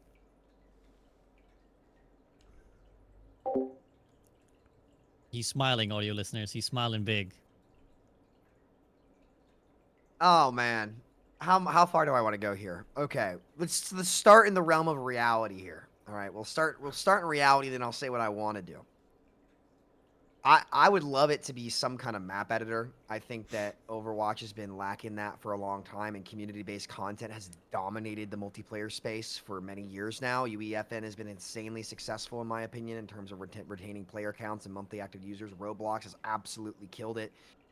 even surpassing Minecraft, whose UGC has fallen off, and they've been flat for a couple years now because of it. I think a map editor and encouraging that kind of stuff in the Overwatch engine would be brilliant because it's the most beautiful game engine that I think I've seen. Now, big picture SPB, and I'm gonna say it high. Everyone called me crazy for saying this in 2020 and 2019, right? But I would like to say that I think that my idea would have worked out a little bit better. I would love a BR in the Overwatch universe. I'd love it. I've said it for years. I think it's on brand for what it kind of exists in the multiplayer space. And obviously, like, you wouldn't really play as the Overwatch heroes. Imagine with some of the talents or trees that you had, you would play as like agents, and you could select like, if you wanted to play as a talent agent this game, or if you wanted to play as a Overwatch agent, the trees could be much more simple, right? And then you could have the heroes in the game kind of function like Jedi do in a Battlefront game, where like you have to complete mission contracts. Only one player as your team could play as an Overwatch hero or a talent character. You probably could reuse some of the stuff from the PvE. That's what I would love to see. Obviously, it won't happen anytime soon. I think it would have been better than the PvE. And it's not really. It probably would have been easier to develop as well because you don't have to do as much. But that's something I would still love to see in the Overwatch franchise. I mean, I was huge into Warzone, and I think that you can make a different version of Apex Legends using the Overwatch engine. Because one of the big reasons I don't play the BR games is because it's too hard to see stuff sometimes. I think Overwatch's visuals are just fantastic. The optimization generally is a lot better too. I think the sky's the limit on that regard. So if that's something that's on the table for them, I wouldn't write it off. That's just me though. I know people call me crazy for it, but. Yeah, I mean, with regards to the PvE, I remember one of the things that came out in like the Reddit AMA that Jason Schreier did was that the practical problem that Jeff ran into is that he was wanting like hundreds of PvE opponents like in the PvE missions, and of course Overwatch's system just wasn't built to have like 100 bots in your face and you're fighting them all the time. So like they had to scale that back, and that presumably is a big part of why the PvE didn't manifest. But do you still think the environment of battle royales is kind of the right, like battle royales themselves have been kind of suffering, right? So like, do you think that like the genre itself is somewhere that we can go? I mean, I think it depends on the workload, right? Like if the workload is generally like lighter, I do think that there still is potential there, and I do think that there's a lot of room. I think the reason why Warzone fell off is that they made Warzone 2, and you could see the drop in player count from when they even went from Warzone 1 Verdansk to Caldera. They lost 30 million players year over year. Because again, they were more focused on making something new instead of maintaining something that's high quality. As for Apex Legends, I can't really speak on Apex. I don't follow it too closely. Fortnite has really expanded into its UEFN stuff, and that's what they're looking to do. They're looking to make Fortnite kind of a platform itself for publishing games and doing things like that. So to answer your question, I do think there's still room. It would not be the top of my list right now, full transparency. But if we're talking, hey, 3-4 years down the line right now, this is what we're starting to build, it wouldn't be off the table for me, no. What makes a BR genre popular? I'm sorry. What makes a BR genre popular? It's is it just super like the easy to loadout? access. Super easy to access. The thrill of playing in a one life battle royale is very attractive to a lot of people. It's always been that way, whether it be Minecraft Hunger Games, whether it be Minecraft UHC. I think MCSG, the network I played on in 2012, was one of the big pioneers in that genre. It was super, super popular to Minecraft UHC, to DayZ days. It's just been a very streamable, high risk, intense, good viewing experience for a viewer, and just it's always just been very approachable, and it's easy to put on multiple platforms too, even on mobile. You want to talk about porting to mobile very well. Look at freaking PUBG Mobile. Look at Warzone Mobile. Look at all that stuff. They did 100 million. I think Warzone Mobile did 100 million players in a month. Something crazy numbers. So when it comes to sustainability as well as a different twist on a game, I think it'd be more likely for an Overwatch BR to come to mobile and be playable and accessible than it would be for the actual game that we have right here, right now, in my opinion. I'm not saying they should do that, but there's a long list. I'd add. Go ahead.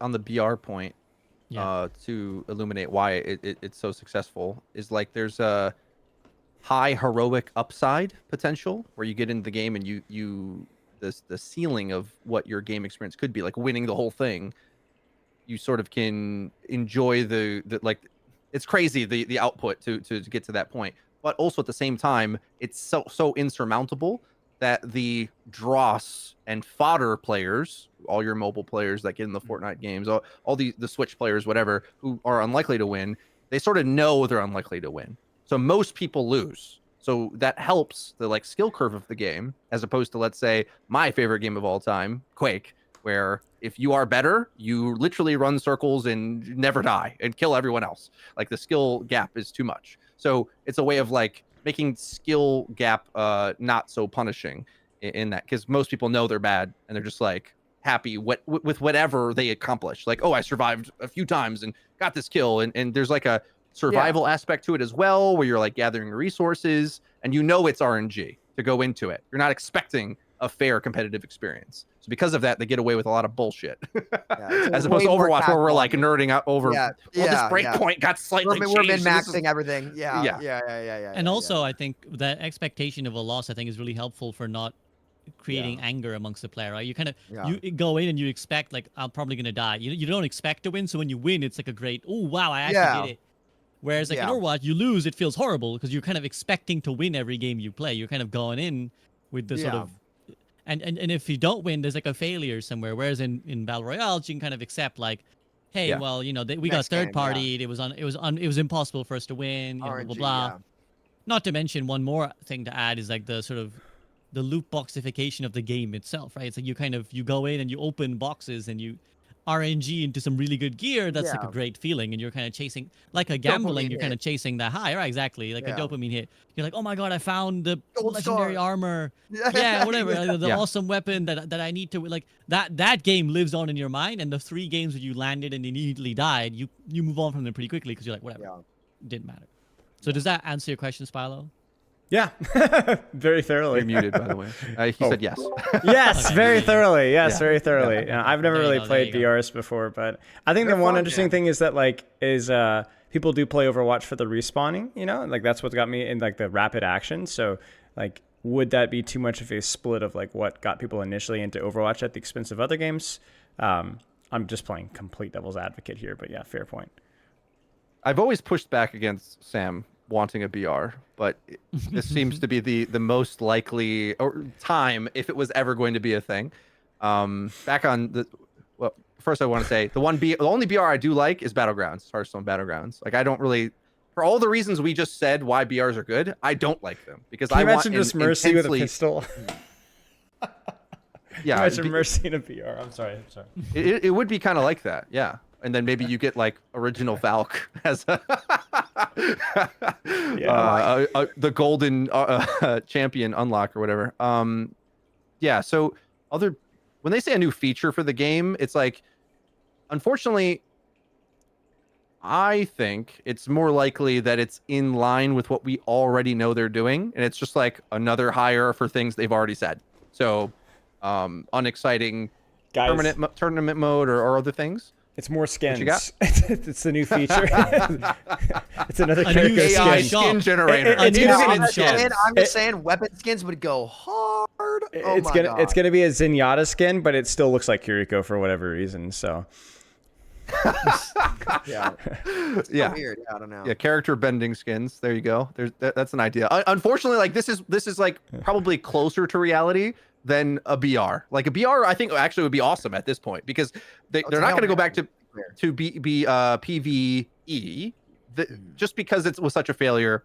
They'll get laughed at if they even try, even if it's a good idea. That's not going to happen, right? So like other game modes that are adjacent. The other thing I might think of is if they lean, and I like that you said like map editor. I think like leaning into, because they're doing these things with talents, like other like extreme casualified versions of the game, and I lack the ability to articulate what that would look like, but things that are more customizable or something like that, like a more alternative, less competitive, casual thing. Those are like themes I think that I could see them going down because it's like in line with what they have kind of expressed as a goal. Because if we think back to things they've stated, it's like they want to really service the competitive game and keep that core. So we've got all these map overhauls, new core game modes, new heroes. That's going to keep coming.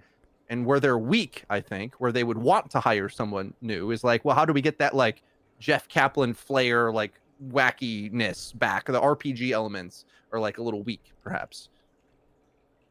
Yeah, the listing as well. The interesting about the listing, I mean, the listing was really just an excuse to talk about what theory craft ideas you're going to cook up.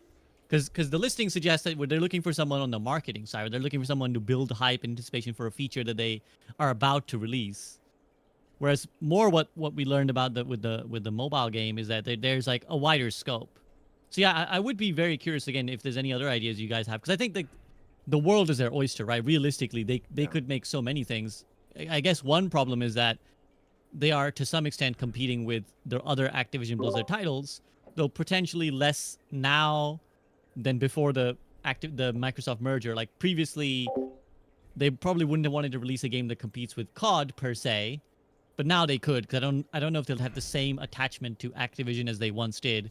But they may still not release, for example, a card game, because that will conflict with Hearthstone to some extent. Sam, you were wagging your finger. You had an idea. Well, I'll challenge you on this. Apple sells there's multiple types of MacBooks. There's a MacBook Air, a MacBook, MacBook Pro, and to challenge you again on Bobby Kotick's vision. Hey, more things for him to milk, man. You never know.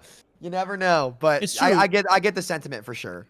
Well, I mean, I think what I mean by that is that they would release something that isn't a direct competitor to the thing, right? Yeah, like, it's like the different MacBooks. To go with that example, it's like, well, they're for different price ranges, for different uses, right? Like someone wants, like if I want like a Chromebook because I just want to use my email, then I'll get that. But if I want something more, like my mother has a MacBook for editing stuff, because she does documentary stuff. So like that needs to be more powerful. It needs to be in that same vein, they could do that, where it's like, okay, well, they don't release a battle royale that explicitly competes with something, but I think now they would. I think now they would potentially, if they were gonna release one that competed with Warzone. I don't think they'd care so much. But like, let's say if it was a card game, it probably wouldn't be a card game that competes with Hearthstone. It would have to be like, let's say that'd be like is it Slay the Spire? That's like a card game roguelike. Like that's something they could do, right? They could do something in those lines, or a roguelike in general. There's loads of room to create a roguelike involved in the Overwatch world. Strategy games.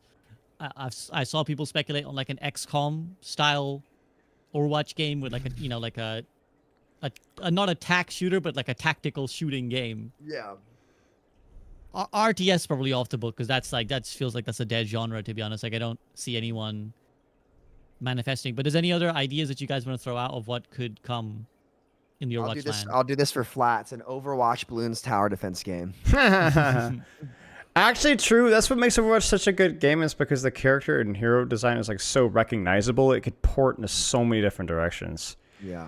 A TV show? Wait, sorry. Wait. No, too soon. Too soon. I mean, maybe that's back on the cards. But you're right. Like a tower defense, like that's where the mobile game could be going. Like we don't know. We never know. We'll see.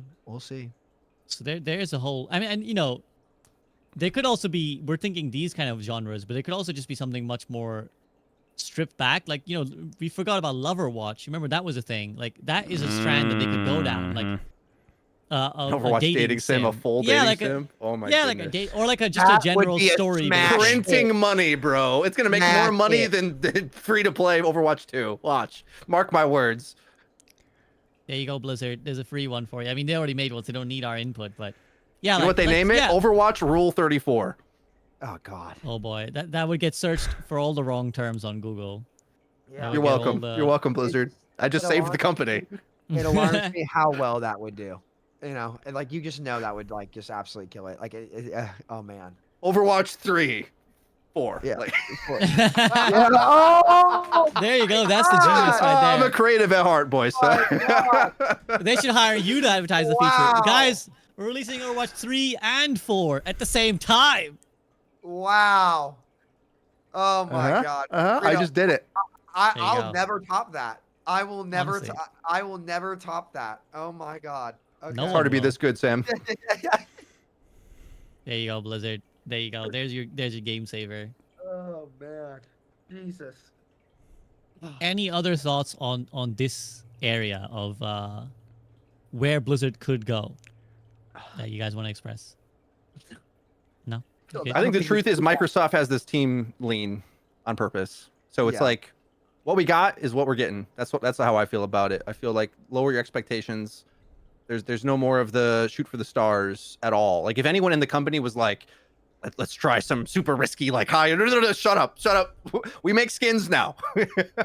Or like, what's that? Like, Rick and Morty meme. It's like you churn butter or something like that. That's how I feel about. It's like you make skins. Just keep the charming Junos coming. Keep the Kirikos. Just keep the. We just need more of those so we can put skins on them, and then we'll all be able to have jobs. And that's where the game is now. Maybe.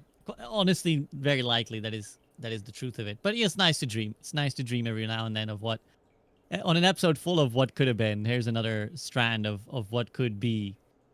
But all right, if nothing else, is there anything else you want to that maybe I haven't addressed on the topic of leaks that you guys want to discuss? Otherwise, maybe we can discuss the patch notes real quick, because we have actually got for our podcast standards, we haven't actually marathoned yet, so we got a little bit of time. Oh, I'll be right back. Mm-hmm. Oh, Any other man. leaks, things you guys want to discuss? I don't No? think so. All right. Well, let's quickly go over the patch notes. And I did say we wouldn't necessarily go with it, but I think it's worth. We won't spend an extended amount of time. Don't want to turn this into a whole, because sometimes what happens, we get on this discussion, and then as Spilo attests to, we'll like start talking about push or something, and then like 2 hours later, we're still talking about That's the true. intricacies of push versus flashpoint. So we won't go too deep. We'll save that for a future episode. But let's run over our sort of initial impressions of the new patch. Starting with, since we were talking about skins, starting with the My Hero Academia collaboration that's going to be coming this season. So that's like the first part of the patch notes. We've got the confirmation that there's going to be, several My Hero Academia skins. Fellas, any My Hero Academia fans in the call? I didn't know it existed. I could not Formerly. SPV, I've got a story for you. All right, I'm listening. Oh, I'm locked no. in. So, okay. I used to love My Hero. It was fire. Like 2018 to 2020, 2021 My Hero. Fire. Absolute fuego. The fan base, though. Let me tell you, there's this Discord. Okay? I admit this was some troll behavior on my part, but it was really funny. Okay? There's this Discord called the Temple of Ochako, and it's an Uraraka like fan Discord, okay? This was like 2018. My stepbrother always would tell me how he would troll like this subreddit in particular all the time. I went in this Discord one time, and I baited everybody a little bit. And I said like that there was some rumor about a love interest in the show between like this character and Bakugo, and everybody freaked out, and I started a civil war on accident. It was really funny. Now, I will say, I think it's a great collaboration for Overwatch to do. Like, the skins, they're going to sell like crazy. The My Hero fans are rabid, dedicated. Now, the show fell off big time. Sorry, not sorry. It just did. Like, not all the writing's great. I'm not going to spoil anything for anybody. But I think it's, on Overwatch's end, it's great. But I am going to throw shade at the My Hero fans. Y'all are fanatics, and you're a little too weird about the show that ended up being mid anyway. Naruto is better. Stay mad. That's all I got. That's all I got. I mean, not to add fuel to Samido's fire, but I described it to my chat the other day as mid Hero Academia, because I feel like that is what it is essentially. It started off with some promise, but it kind of delved into very quickly into just being very mediocre. Not everything's going to be exceptional. It was a good, solid show. Bleach is also better. If you have not been watching Bleach 1,000 Year Blood War, I haven't seen the new thing. I want to rewatch the original before I dive, because I've literally been 10 plus years since I watched Bleach. I have no recollection of dude, what's happened. So good. It's the best arc in the whole series. Freaking fantastic. Beautiful animation, beautiful choreography. What I loved about Bleach so much was the orchestration, like the music was fantastic. So. Yeah, I remember. I mean, not to get too deep into the anime weebar, because I think Spilo's staring at us like a really confused. I'm granddad, looking it up on IMDb, and I'm like, man, I have never even heard of this stuff. You are so boomer, man. You're so I am boomer. so boomer. No, there's just like a specific subset of like culture that I just am totally ignorant on. Yeah. Completely ignorant. You spend all day grinding Overwatch, man. You need to get on the Crunchyroll subscription. Yeah. Just binge. I mean, there's plenty. Anyways, I was just gonna quickly nostalgize that. I remember watching like the golden age of anime when it was Naruto, Bleach, One Piece airing at the same time, like week per week, sitting there waiting every week for an episode. But to the substance of the collaboration, it seems pretty cool. It seems like they made some cool hero concepts. I think validly people are kind of like the heroes. We've kind of thrown out the window that the heroes need to look like themselves anymore. Like they just kind of they cool. just it could be one of three, like the Tracer is Deku and like the Juno is Uravity. It could be like 4 different heroes that are this. Especially the Juno's Uravity, like Yeah. it could have been 4 heroes that was this. But what do we make of the collab on its substance? Like, you think it's a good direction to keep going? Spilo, you're sort of kind of confused, but are you happy?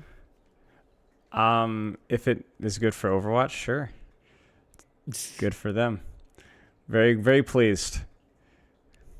I'm like I'm like the father that's like trying to like I'm literally like I feel like, oh my gosh, it's like Inception. I'm like my father watching me play Are You Winning, Son? You know, I feel like I'm like this with this collab. That's good. Good for them. All right. Collaborations. You're like what Sam was like when the K-pop collab was announced, where Sam was just thoroughly confused. I have no idea what is going on, but good for them, or sorry it happened, or something. I ain't reading all that, bro. Type Yeah. thing. With, Yeah. Frito, how about you? Did this kind of raise your eyebrow in any sense? Context. What are we talking about? The My Hero Academia collaboration. No next comment. Season. I don't know. He doesn't know shit. Okay, so it's just me and you, Sam. You're asking the We'll wrong have to guys, SPV. We'll have to do I a whole don't watch anime at all. We'll have to do The a whole anime Porsche talk. skins, fire. Anime, no, whatever. Like, no opinion. These See, guys I don't even know anything about people. cars. I don't even like cars. I just think the skins are fire. Yeah, that is true. Yeah. These are not men of the people here. These are not representative samples of the Overwatch community who love the weeb shit.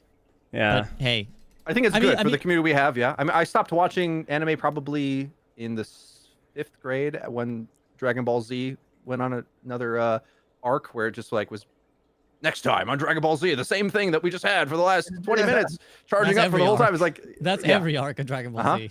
Yeah. Yeah, So especially- that's when I stopped watching any anime probably. That could Sorry. that could describe any moment from like episode 2 to like episode 300. So Oh. It is hype. It is channeling hype, that, but yeah. channeling that spirit bomb. All right. Yeah. So like Halloween stuff's coming back. I don't want to dwell too much on that. There's a hero mastery mode with Cassidy and Brigitte. Let's talk about interactive scoreboards. I think this is a nice little quality of life feature that I think we've been asking for a while. So to give players easier access to social features, especially on controllers, we've added the ability to interact with the scoreboard. The interactive scoreboard is intended to make reporting faster and easier, but also to improve your social experience to whatever channels you prefer to communicate or avoid entirely. And yeah, basically we can adjust the mic volume of other players, adjust your mic volume, report players easier, leave and join the chat easier.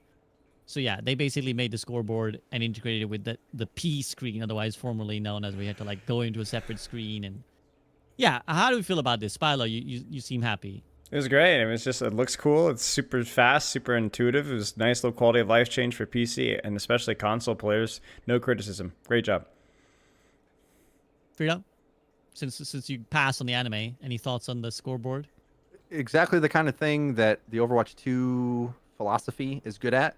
Like, this is the kind of thing that we would have wanted for 6 years in Overwatch 1, but like they barely were doing enough then at the time anyway, and we're distracted by everything we talked about the last few hours. So good. These things add up to me over time and makes me like happier with Overwatch 2, I think, than a lot of people tend to be, because like I start to, jump into a new map that's been reworked or one of these features, and I'm very appreciative of the way it feels around me. The experience of playing the game, like that matters to me a lot. So I like it. I didn't need this, but I know console players will definitely be like, okay, night and day difference, right? Sort of like there a few of these add up, self-healing over time, et cetera, et cetera. There's Overwatch 2-esque ideas. I agree. I think it's just like a nice, again, quality of life. It'll make people's quality of life better. Sam. Yeah, quality of life change. Good. Again, a lot of this stuff from a system standpoint, they've been nailing. So they just, I'm excited to. I hope that they keep working on a lot of these new systems and like making them great, and then find some big boom they can do to shed that Overwatch 2 branding, so people can look at these new systems and look at the stuff they've done. And be like, okay, I like this. I think a lot of the stuff that they do, and myself included, I've done this several times too. It's things that end up being good end up getting mixed, if that's the right word, with like the bad perception around this whole fiasco, if that makes sense. You guys see what I'm saying? Yes. People are like, it's Overwatch 2. It sucks. I'm like, bro, look at this. Look at this. Look at this. And it doesn't matter because it's Overwatch 2. That is SpongeBob meme. Oh Which my is god. like Oh carrying yeah, parts true. of the house Actually, open. yeah. Okay, we'll quickly touch then on some of the matchmaking updates as well.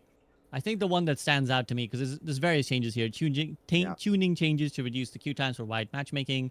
Lost streak avoidance tuned down to prevent cases where it would increase worst case scenario queue times.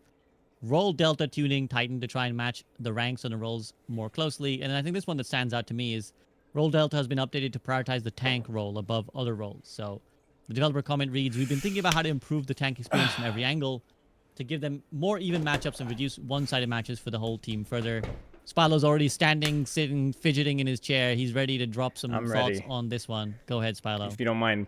Gavin, can you confirm, I see you in SVB's chat, roll delta, does that mean the power expected from a player at that role, at that rank?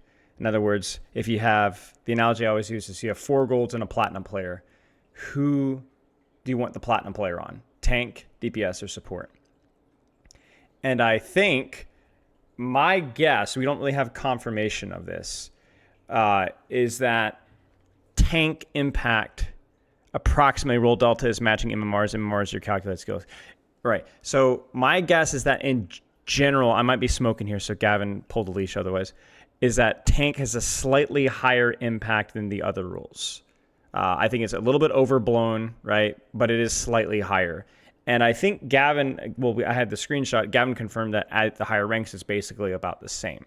But this to me seems like they're acknowledging that potentially and making it so that if you are, you're not screwed if your plat player's on support as opposed to tank, essentially, is my impression, if that makes sense. So if because when we're matchmaking, not everything's gonna be perfect. Maybe you have a gold 1 tank and a gold 3 DPS and support line, and they have a gold 1 DPS. I remember back in Overwatch 1, everyone would always say, oh, they have their GM player or their diamond players on DPS were screwed. Everyone thought DPS was the strongest role.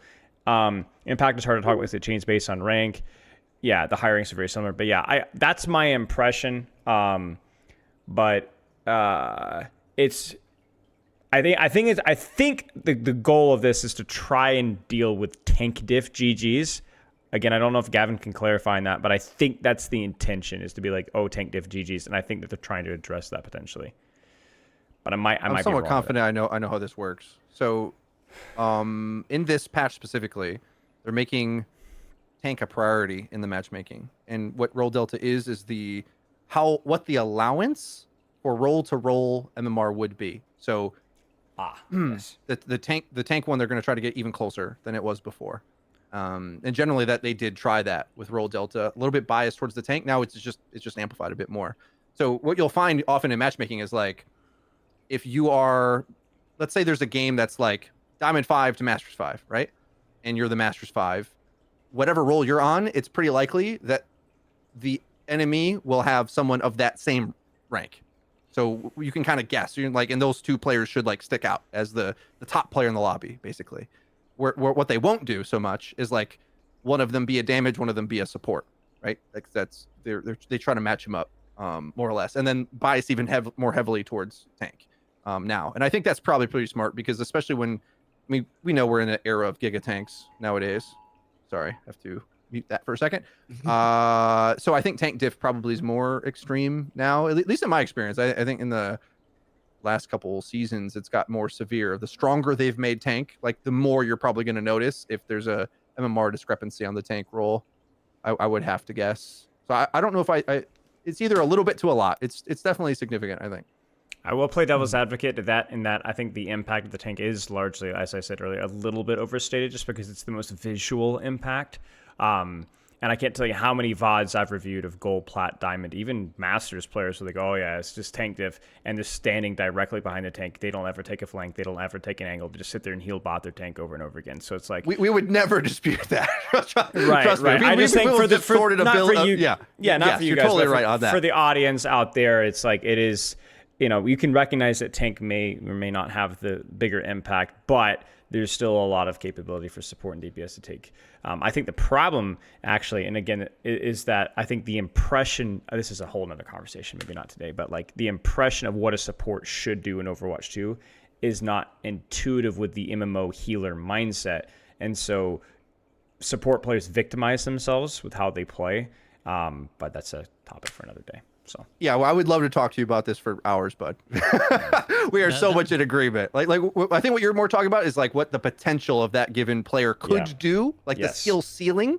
And then, but what they usually tend to talk about it is with the mind state that like these players are going to stay in that pocket. And then when you like the gold player who's infinitely going to be a gold player, like how does that end up, right? So the player base's perception that they couldn't improve past to carry that game that they're in. You're definitely right, Spilo. I mean, 1,000%. I love this take. Actually, guys, as the person here who plays gold on support, I am victimized by my tank. The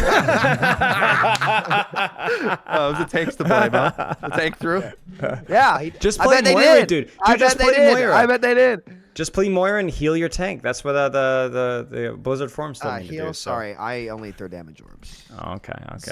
So the last word we'll get on this from Gavin. He says, when tanks are mismatched, we believe one-sided matches are more likely to happen. Tank hero balance matters too, of course.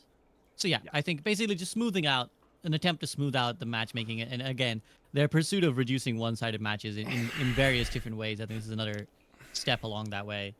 Okay, so there's come a couple other quality of life type changes, but let's move on to the top 500 competitive changes. I think Sam in particular will probably be interested in this one. Yeah. Requirements to appear on the top 500 leaderboard have changed. Win requirement per season reduced from 50 to 25, and the season competitor challenge (brackets 750 lifetime wins in competitive play) is now required to be completed to be eligible for any top 500 leaderboard starting season 12. So basically, it's an anti-Smurf measure, let's call it that way, or anti-alt measure. Yeah. So Sam, give me your thoughts. Really good change. Really, 50 wins to get on top 500 leaderboard is ludicrous. And as someone who took some pride, even a little bit of pride in being rank 1 combined most seasons, when it got to 50 wins, it was just a participation award completely. And it already kind of was the participation award before, but now it just got ridiculous. 50 wins was insane. I think this is a great compromise to get what they want to get done. And again, this is why I'm going to keep complimenting the systems and the things and the decisions they make around the systems surrounding the game. I think those have been really, really good and upgrades across the board. So I think they should be really happy with what they did there. It's simple and it's better. That's it.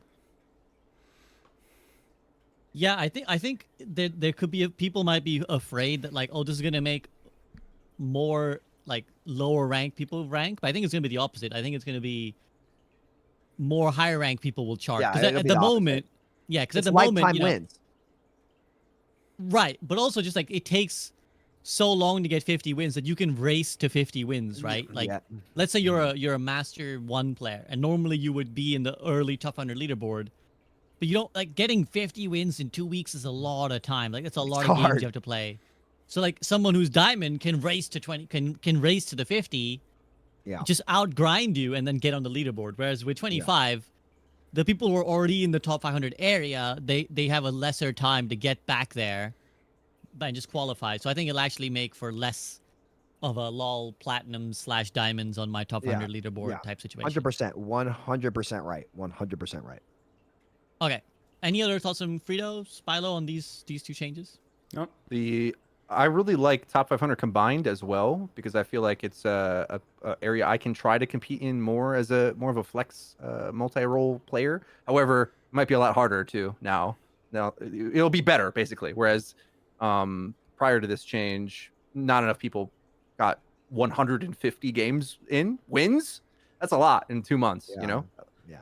I barely do it. So that threshold being a lot lower now, it'd be interesting what that leaderboard does now. Yeah, it should be a lot more competitive. Basically, it should be a lot more. Not just a participation trophy. This is what it is now, kind of. It's just like you're in the top whatever percent, and you played that many games, and you get it. Here you go. Yeah, it's like almost default at that point. Just do it, and you'll qualify. Like if you're in the even vaguely good, you're just gonna get there. Okay, so now let's move on to the actual hero / updates, / general updates, because we have first the general. Swapping your hero hides your selection on enemy scoreboard for 15 seconds. Developer comment, this change adds a more friction to counter swapping, especially in the extreme case where two players on opposite teams are both sitting in spawn with a scoreboard open and rapidly switching their heroes in response to each other's choices. I can already tell you that if no one else, our friend Nateson the podcast friend Nathan will hate this to no end because he's long been an advocate that actually when someone swaps, it should immediately ping everyone in chat to say that this person is swapped so that you don't get surprised by, let's say, like a Widowmaker swap in spawn. So this is actually the opposite end, but how do we feel about it? Is it going to be effective or is it going to be a bit weird? Spilo, how do you feel? I don't know. I don't feel like I fully understand the implementation. I'm not sure if it hides the hero or it shows you the old hero until you swapped. Do you kind of see what I'm saying? Like I don't fully understand exactly. My initial response was that either this is going to be a pretty decent change that we're like, man, why wasn't this in the game earlier? Or it's going to be like, bleh, dumb and probably get reverted. It feels like one of those changes. It's like there are so many potential little ramifications for it that I don't feel like I'm smart enough to really think all the way through. Like one of the things that immediately struck out to me is that in some ways maybe it helps counter swapping because you don't even know what they counter swap to or that they've even counter swapped you at all. And they're like, oh, they're on Sombra? I didn't even know. Like I'm Widowmaker. I didn't even know that they're on Sombra. She just is in my backline, instantly kills me, right? So I don't know. I mean, but that's assuming that I can't see that she's swapped. It's like there's a lot of. I don't think it's game breaking, but it's definitely going to be something that I want to see played out first. And I think that it's like it's not a problem solver. It's an alleviator maybe, but it's not going to like revolutionize anything. I think. I think one change I can already see them making to it is that it should probably be hides your selection for 15 seconds or until one of your teammates sees that hero. Because I think that like if again, it really depends on exactly what it means. But if it's like it just obscures them for 15 seconds, could there not be a scenario where, like, let's say they swap the Tracer, a Tracer runs out and you can't actually see them on the scoreboard? Like, you can't actually confirm that it's that same. I mean, you know, but like if you press tab, you might either see the old hero or you might see a grayed out hero, and you're like, wait, there's a fucking Tracer here. So it might actually be disinformation rather than no information. It's actually giving you disinformation. So whereas I think if one of your teammates gets visual confirmation on the new swap, it should just update your scoreboard. Otherwise, we're going to be in a lot of like angry scenarios where people are like, I didn't even know they fucking swapped to this thing. This is bullshit. Right? Frida, how do you feel about this? Sorry, I'm texting. Not gonna lie. Okay, no worries. So you text away. We'll come back to you on another thing. Unless you want to chime in. What, the hero swap thing? Yeah. I think it's going to be controversial because a lot of people really badly want to be able to do the optimal swap, but I think our community is like vastly misunderstanding what the real optimal swaps are in this game. Like most people just know the TikTok counterpick triangle for the tank role, and that's it. And it's like so much more complex now that they keep adding other heroes. Like whether you have like an Alaria on your team or not, like dramatically changes that calculus, in my opinion. And so anyway, I don't know. Like they're like, to me, part of it, the community's got to like change their perception on this, especially get more up to date with how the devs have smoothed out the tank v tank counterpick situation. Admittedly, kind of making it worse in some cases with like what they did to my boy Ram, but yeah, that's kind of my opinion on it. It's like the good thing about it with it being delayed now is like you'll have to now think of, are you willing to lose another team fight, as in like not contribute? It's like 15 seconds, a long time. Like you could come out on a bad pick, but at least touch Cardigan and get like another fight going. Are you willing to wait that long to get an optimal quote unquote counter pick? Again, don't actually believe the community knows what that is most of the time.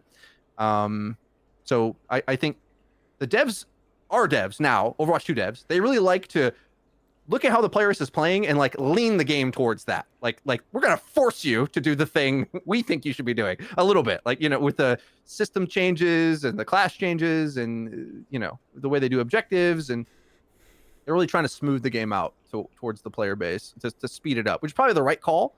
But my opinion is like we kind of need to upgrade our philosophy on this. Like I think the tank counterpicking issue is like a high level rank issue, and if you're not at the highest ranks, you're probably viewing it wrong, in my opinion.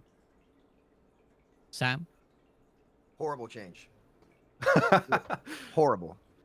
Horrible. If somebody swaps Widow at spawn and we're about to cap or something, I need to know immediately. Because I might get one shot instantly. Like, the ramification, like, if you want to try to stop counter swapping in the tank role, there's so many easier ways to mitigate it first than do this. For example, SVB, you've talked about this for 2 years. Why do you retain ult charge when switching? Why is that still in the game? If you're addressing this to stop counter swapping, like, to me, anytime they've made information inaccessible in Overwatch, it's been received poorly, and when they've made it more accessible, it's actually been received well. I think the scoreboard is a prime example of this, where I can see the damage numbers, I can see what's going on, I can figure out and piece together.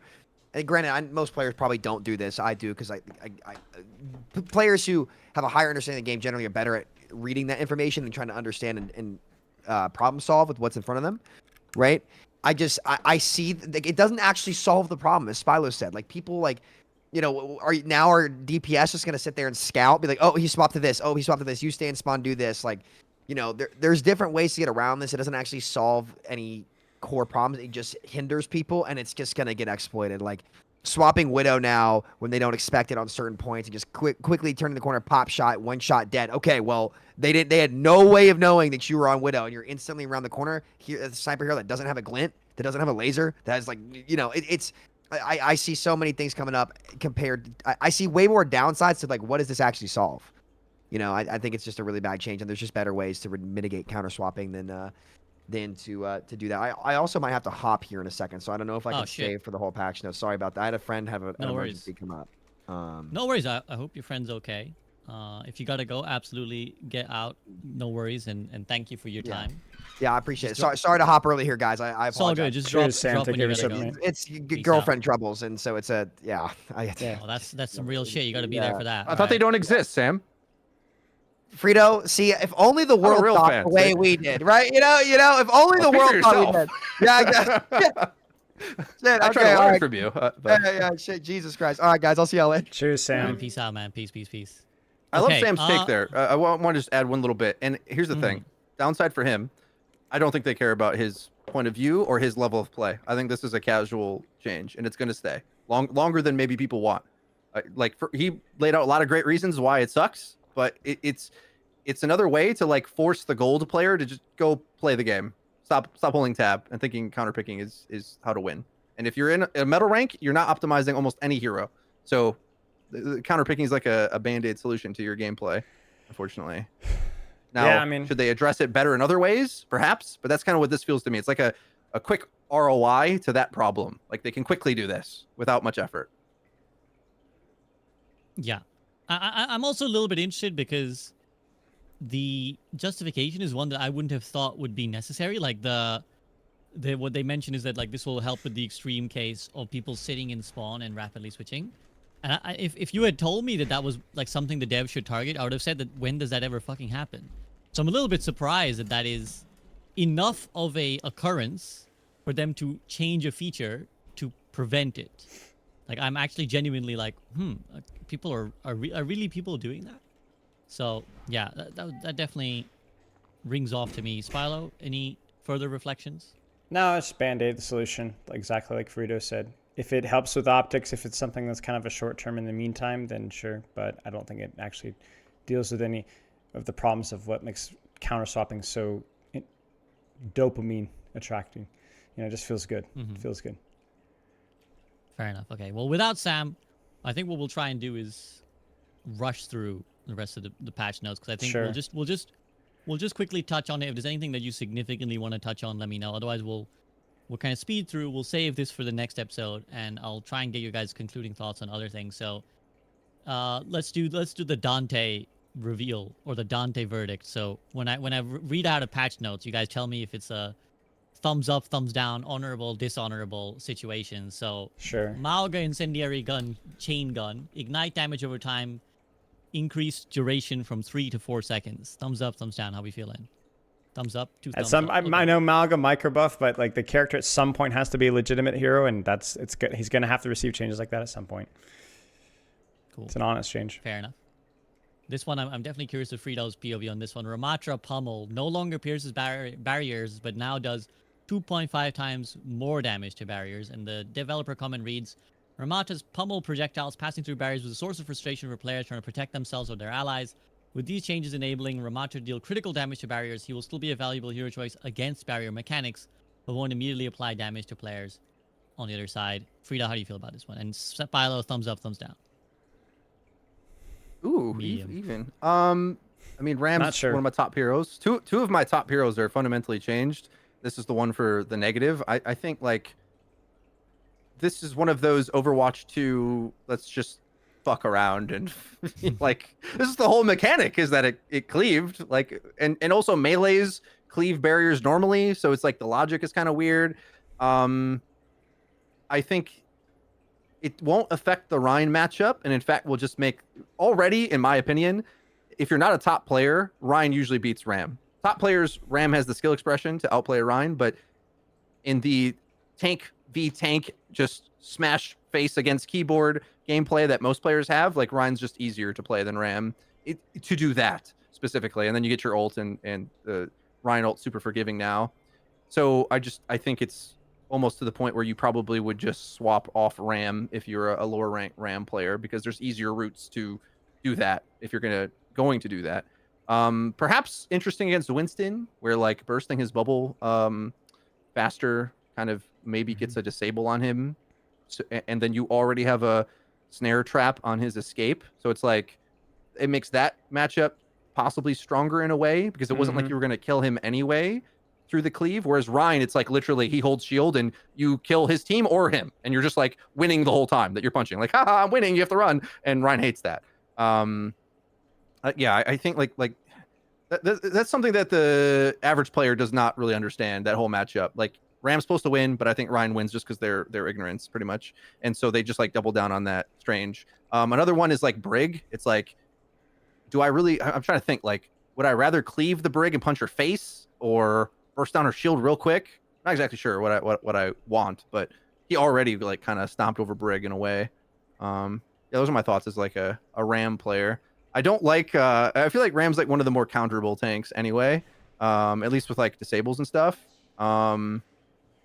So not a huge fan of my character being like totally changing their mechanics. But I'm a grumpy old man, and I never like that. And that's not the game we have. We have the let's randomly roll the dice game. So here we go. Yeah, my only gut instinct would be that would the loss of shield bash be worse for Brig, right? Like when you're getting cleaved normally, like you probably bash away, but maybe if your shield breaks really quick, you're just dead. So maybe it's actually worse for Brig in this matchup. But yeah, fair point. Again, just in the interest of time, we'll just speed on. Reinhardt, thumbs up, thumbs down. 1600 barrier health from down to 1500. Okay, kind of middling. Kind of like it's just like another Rhine number tweak that seems to. It's that season again, right? So it's time to tweak Rhine's shield or maybe his hammer. I don't know. Just bump it around a little bit. Hanzo, base health increased from 225 to 250. Developer comments, we are reverting Hanzo back to his previous health. Now that it's possible to take out an opposing Hanzo with a well-aimed headshot, thanks to new weapon damage changes. Thumbs up, thumbs down. Mediocre. Duh. They just redid it. It was a dumb thing they tried. Okay, put it back. There you go. He's also cheeks right now and has been for a little bit since the change. Like even with the one shot, like he was like really bad, underperforming. The original justification was really silly. It's like, well, now both Hanzos can one shot each other. It's like, yeah, but then you're weaker against everything else. So it was a silly change to begin with. Yeah, this is where Sam's insight would have been valuable, but I'm sure he would have just echoed with Spilo said. Let me try my Samuel impression. Widowmaker is the most consistent DPS in the history of the game. If you don't delete her, the game is ruined forever. Make her 100 HP. Widowmaker should have 100 HP. One bullet, bolt action sniper rifle. All right, sorry. That was good. That was good. Pretty uncanny, actually. Because of the camera shifts around, Spilo is now where Samido used to be. It should have been Frida going up there for a minute. Yeah. More appropriate. Good divining Okay, skill Sojourn, and chat. Railgun. Energy no longer stops degenerating at 25. Time before energy degeneration begins increased from 7 to 12 seconds. And her disruption shot, damage per second increased from 60 to 80. And now generates 25% of the damage done to enemy players as Railgun energy. So potentially like 20 energy you're going to get from your full disruptor shot. So yeah, how do we feel about this? Thumbs up, thumbs down? Thumbs down. Big thumbs down from Spilo. medium from Frito. Maybe minus 45. I gotta I- elaborate on mine. Go ahead. Okay. You finish your thought, Frito. You finish your thought. Well, I would compare this to the way that they've tried to reinvent one shots with like Roadhog. It's like, so we did the whole season 9, hate one shots. Well, now Sojourn's gonna hold on a rail forever and has a way to put a trap or bomb or whatever, a nade on you, which is gonna deal some damage to you, charge her rail, and she'll have a one shot again. So it's like she has a combo way to burst you yet again. And it's just in a different extra steps. So we keep just going around the merry-go-round with these kinds of ideas. It's like, well, the character doesn't work unless it one-shots. Yes, but we hate one-shots. But let's remove the one-shots. Put it back in. The ability could one-shot. We have to put a combo together to one-shot. It's whatever. I don't know. She's a fun Overwatch 2 character to like the casual players, I feel, but like can dominate because of the skill expression being so utterly insane. So what are you gonna do? Philo? I think the charge changes are fine. You know, I think they're like interesting, like maintaining charge for longer, but then losing it if you lose it, so you're not entering fight at 25. It's not really that important, frankly, anymore. Now, how easy it is to build charge. I think the real thing that they need to address is Sojourn, which I've said over and over again, and I will buy Alec Dawson a new house if it's implemented. I will buy Alec Dawson a Ferrari. I will buy him an island. Just reduce the delay between rail and primary fire. It just is the thing that, like, now that rail is no longer a one shot, like, you've allowed her primary fire to actually function now. It feels great. Now just stop punishing people for missing or even using railgun. It's just not a good mechanic now that the railgun damage is much more reasonable. It's less of a one shot, and that's great. I just fix that delay. The gun play needs to feel fluid. And I feel like this disruptor shot is a buff for sure that she probably needs, but it's not the buff that she needed, right? I think Disruptor Shot probably needed a little bit of scaling up since Season 9 because it was one of those non-aim damage sources that didn't benefit from the projectile sizes, so its HP percentage has not scaled up from since Season 9, but now it's gone up 33%, which is more than the HP buff that the entire cast got. So now it's doing disproportionately more damage than it was prior to Season 9. I think the idea of it giving charge is interesting. Like, I think that's an interesting idea. Like Frida was saying, like the combo of applying rail, disruptor shot, now you build your next rail. I mean, that could be cool. But all these like buffs and all these tweaks, but you're not like addressing the last remaining bastion of what makes Sojourn feel clunky. You deal with that, then we'll cross through it. I would have preferred something like Disruptor Shot. Honestly, leave Disruptor Shot damage as it is. Just let it give you charge. The zoning tool, it's already good enough because 60 DPS is still really pretty tough for 2 or 3 seconds for a squishy character. If you want to buff it, fine, make it 70. And then just change the delay and then just let it cook. I think it's like, it's not a negative change like, oh, it's going to break the game. It's going to be so incredibly awful to play versus impossible. It's just like, I'm like, dude, the answer's right there. Just play the character, you'll feel it. Like, it's not saying they don't play the character, but you have to feel like that's the, like, it, I don't know. Anyway, that's all I got. Very valid. I think Frito described it well, I think, with the merry-go-round of, like, even the Hanzo change is the same, and if they had added a Roadhog change, it would have been the holy trinity of just, like, you know, as you said, we want the one shot because that's the hero fantasy, but nobody likes the one shot. Okay, now it's shit and everyone's complaining that it doesn't work anymore, so we need to buff it. Oh, and now it does work and people are mad again. Okay, well, I don't mind if they learn from their mistakes and move on, or like Malga, they nerf and buff, but overall the character's design is moving away from where he initially was. But this one seems like it's not quite moving in the direction that at least I want it to, so I'm going to be grumpy about it. Fair enough. Well, let's see what direction this one takes us with the Sombra. Hack no longer ends stealth, but does reveal Sombra. Hacked ability lockout effect duration reduced from 1.5 to 1 seconds, EMP duration unchanged.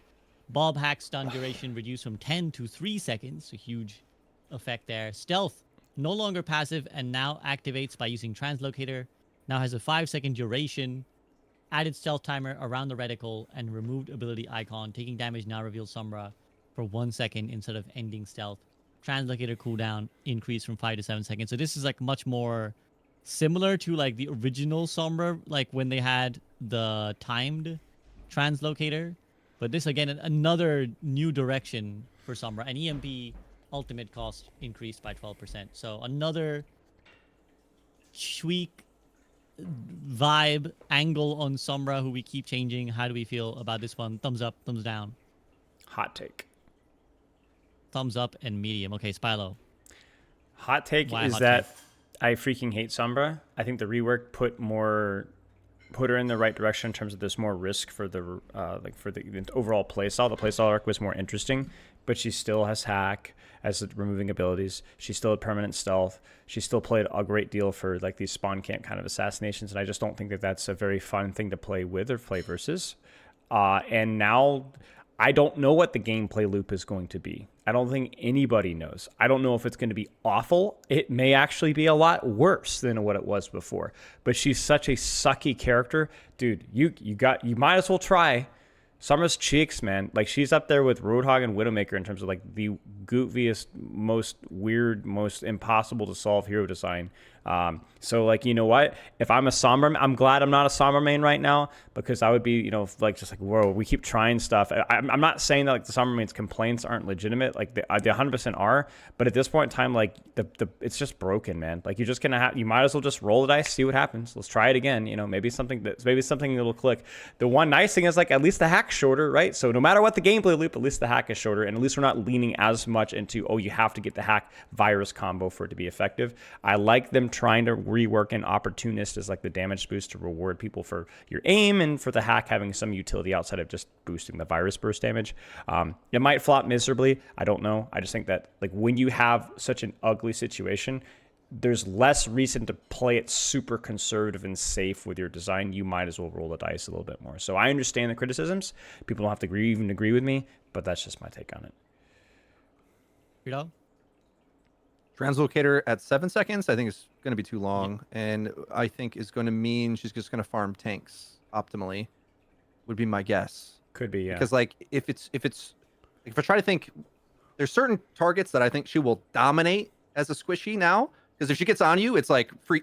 Not only does she have virus and shooting, which already was like a free kill against a lot of things. Now she also can hack you, which will increase the virus dot like it used to. But now also her primary fire. So it's like, even if you weren't a Widow, like Widow, easy for a lot of meta rank Sombra players, let's say. Since some other buffs and improvements and the health discrepancy and her health was lower, blah, blah, blah, like other backline characters I felt like could kind of fight off against you. Now that her lethality is higher, her all-inning on certain things is going to be more severe. But then I think to other duels that I thought maybe, I don't know, like my skill set biases me a little bit towards this. Like, I feel like I'm better at Tracer, maybe. So it's like other shotgun style DPS characters, like how does she go up against them? Tracer with her mobility, like who's going to mark that duel more reliably? Are you going to get hacked when you're there? If there isn't invisible stealth from Sombra, are you going to find yourself getting hacked? And then if you just are on the right couple heroes, is she just easily hunted down in the backline? And then therefore her playstyle relegates to just like farming EMP off the tank and interrupting the tank more, which I don't know if we want either. There's like no variation of this playstyle that people are going to love. The thing I like about Sombra most though is like virus. I think that is like the right direction. Making things skill shots is always going to be a way to make a character interesting to me. I don't know if there would be any way we could ever make like hack or EMP be similar in vain. Like you can't really miss it. It's just timing. Whereas we always revel the shutdown capabilities of like Sleep Dart. Like most people are like, oh my god, he slept a Genji blade. It's amazing. But you know, it's not so hard, but it's easier than I'm sig ulting and the permanent invis Sombra waits. Like that's just lame, right? So maybe a step in the right direction, but I think we've got multiple steps left before we're like happy with this character ever. Yeah. It's the Sombra problem and the Roadhog problem and the many problematic character problems that we haven't really solved them, or very few of them. We kind of continue to bounce them around a little bit. Reinforce says, I low-key wanted to suggest virus is some sort of chain lightning and virus spreading, but have to be balanced accordingly. I think that was a thing in the Diablo event, wasn't it? Like the virus would like chain onto other things if you killed the thing or something like that. Again, there's like a million ways you could go with Sombra, but they just have not found that way.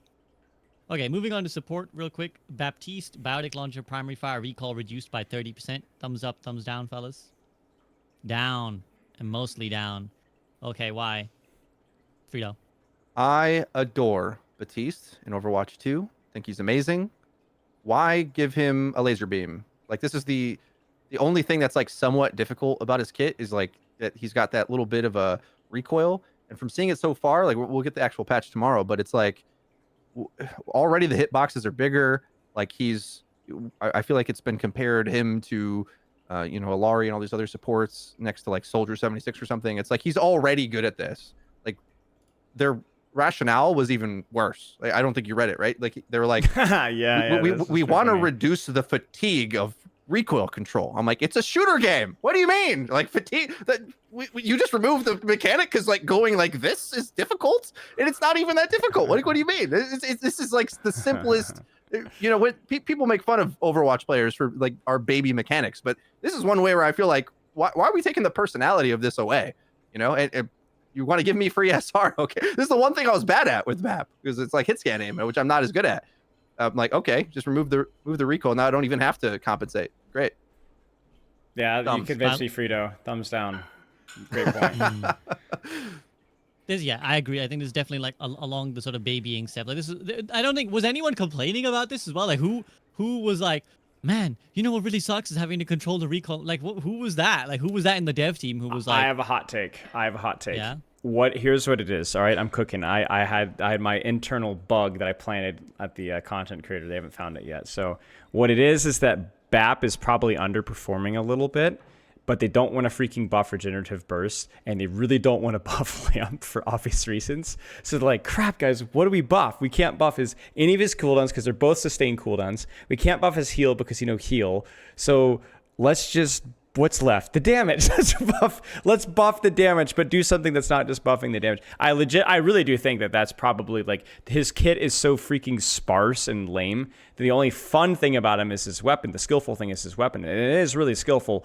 But then obviously, like Frito said, then that's still all he has now. So it's like another one of those characters that it kind of feels like, here we go again. It feels like we're kind of treading water until like we'll cross that road when we get there, because you can't burst and lamp suck. Like they just suck. And so I don't know. I don't think there is another solution. What do you do? You can't even do anything with his ultimate. What are you gonna do? Make his ultimate like half a meter wider? Like you can't. There's literally no knobs to tweak with VAP at all.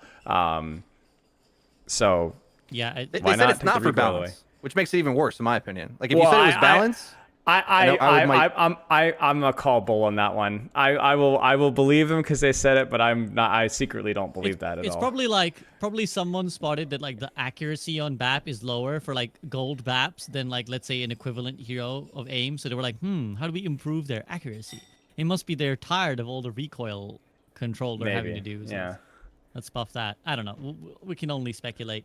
Brigitte repair pack cooldown increase from 5 to 5.5. Thumbs up, thumbs. Any strong feelings on this one? Thumbs up, thumbs down. Down, medium. Strong thumb there, Spylo.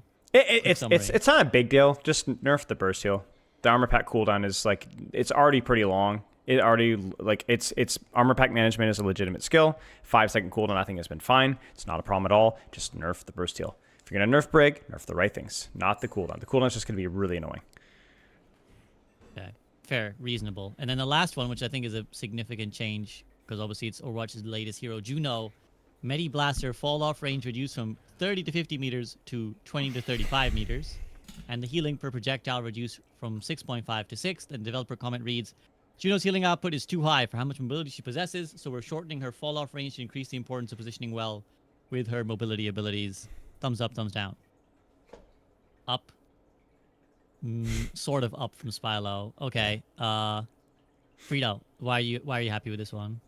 I don't think it changes that much, honestly. It's like just a subtle tune back, because like it's going to be 6 less heals per burst, assuming you hit all of them, which isn't so hard to do given the hitbox size. You have the mobility to play at the range that this is anyway. It's like it's somewhat of a nothing burger to me. It's just like a small little like limitation and a little less stats, which will add up over time. I think like to me, I'd be interested to know Spylo's take on this. Like I think like her ult fight, and that's not just her having the ult, but having the mobility to reposition in the ult fight. That's where Juno like looks most insane to me. And farming ult, that'll go down a bit now from heal botting. Like that just seems like the way she wins the game in my experience. I was expecting something maybe along the lines of a little bit of a healing nerf from her ult, just a little bit, just a little tweak to the ultimate. I think the overall healing nerf to her primary fire was good. For me, the sideways is it's not that I don't like the nerf to her weapon, but I want to see it play out first because I like her having that mid to long range option. But maybe she was overperforming at those extreme ranges, so like I would have to kind of go in and see how it feels. But yeah, probably pretty reasonable. Awesome. Okay, well, I won't discuss the Clash stuff now, again, for fear of sparking an Avril-esque long separate debate on the merits of TLDR, Clash. it's mostly fine. It's mostly fine. Okay. Yeah, well, it's minor tweaks, but I think it will help a little bit at least. They're trying to reduce the BS in the mode, which Yeah. is like baked in, evidently. Yeah. I'm also scared because Gavin's in the chat and he might hunt me down. So, yeah, it's great SVB. It's perfect. Oh, it's amazing. Thank you, Gavin. Wait, I don't know if Okay, he's actually so- worked in that game mode. Never mind. I'm sorry. No, he's definitely gonna hunt me knows? down. So, okay, sorry. For Continue. sure, just for outing. So let's move to concluding thoughts. Again, without Sam, I don't want to dive too deep. So we'll just move to concluding thoughts. And next week, whatever the cast may be, we can kind of discuss the impact of the patch and how it's felt and other various things about the state of Watch currently. But in light of what we discussed in this call, let's get your thoughts on what you'd like to see as the sort of the direction and the changes coming from Watch, lessons having been learned from the years of, let's say hodgepodge development, a little bit of mix mash development. So, we kind of alluded to mobile game, some big feature that's coming, or maybe even broader horizons that they may change. So what are you kind of looking to for the devs to be doing? I'll take it to Spilo, then Frito, and then Frito impersonating Samito. Just to stay in the theme of what we talked about today, because I think we've had this question a few times. I would say to continue to be willing to take feedback with the transparency that they have as of recently, while still having the vision of being willing to try out new ideas and new things, and not be discouraged if they're not always received super well, but learn from your mistakes and do better. Because we talk about, like, along the lines of Jeff Kaplan, his strengths was his willingness to try and be a maverick and do things uniquely regardless, screw the competition. The weakness, maybe from an outsider's perspective, was their ability to take and implement feedback. The optimal, finding the balance between being willing to do that, try new things, be creative, maintain that spirit of Overwatch while being willing to dial back and adjust things if they don't work. I would love to continue to see that. Humble request, I would say, the relatively humble request. I think Frito Samito will have maybe bolder requests, but Frito, go ahead, give us your take first. I don't know if I'm schizophrenic enough to pull off the role that's been assigned for me. I think, from what I can sense with the state of Overwatch and the community, it's super, what's the word? It's like leveled out. It's like, we know what it is. We know what the community is going to be. It seems stable, I think, actually. Whereas previous years, we were worried about it being tumultuous, perhaps, and then maybe even dreaming of a higher upside that never came. Now we've had time for the dev team to kind of show us their thing, what to expect. Half the content is skins, and just really refining the game experience. And that colors my opinion on this pretty severely, because I think Overwatch is unique enough as a game that it's going to compete in the market to its audience. And I don't know if I have strong opinions on what they can even do at this point, because the resources are obviously so focused on these few key things that they're doing. And I don't know. I think the game's fun, so it's like I feel super biased in this, because I like Overwatch 2, which most content creators seem to voice the opposite opinion. I like it. Yeah, and the reason why I like it is because I play other games and I don't like them. So it's like, what else am I gonna do? And I have to wrestle with my own limitations as a player and try to get better and learn the game as it is. And then on top of that, it's kind of funny that this show does as well as it does, and I have barely made content recently. SVB mostly just makes, as far as I remember, you're making this show to check it, and we're all so grateful for you to do that. But it's I don't know, the relationship of content creators to the game is just kind of strange. On top of that as well, I'm reassessing where I'm at with that, and perhaps I'm gonna make a big tank guide after my improvements as a player. That's gonna be my next challenge for myself anyway, because I like the game that we have for the most part, and I look forward to like them doing further experimentation. Hey, maybe the new feature thing was the 6v6 thing. I don't know. There's a new marketing. How do you market 6v6? Maybe that's Wait, is it. that Maybe- Sam? Are you here? Is this Sam?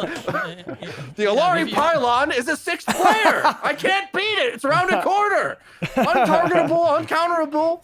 It's Widowmaker in the support role. Okay, I don't know. That's all I got. I think we all have to do our best Samito impersonations. All All right. Listen.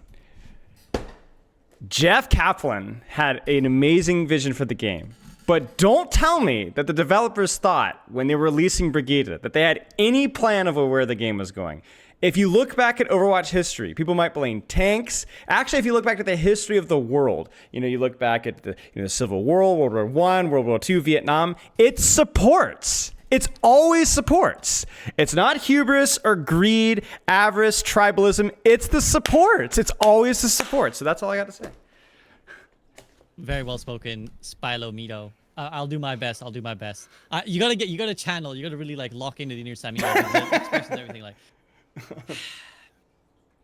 Yeah, the head movement. Fellas, listen. My dad always had a saying. He said, when you sow the poop, you reap the poop tree. All right. And what I'm saying is, Widowmaker been broken from day one of Overwatch, and we haven't done shit. I started Overwatch because of the Hanzo Dragons short, and my guy is fucking ass. He's been ass for like 10 seasons. So listen, Blizzard developers, I'm giving you some insight right now. Listen to me. If you want to save this game, nerf Widowmaker to the ground. I don't care, y'all. Just do it. I'm looking forward to the 6v6 tests because I think we'll finally get some answers on this whole tank business. We won't have to keep doing the counter swap nonsense. And also Overwatch BR. Thank you very much. That was great. We only missed baseball, I think. That's it. There had to be That's true. an analogy to baseball at some point. I don't know. I don't know baseball, so I can't make any Sam baseball references.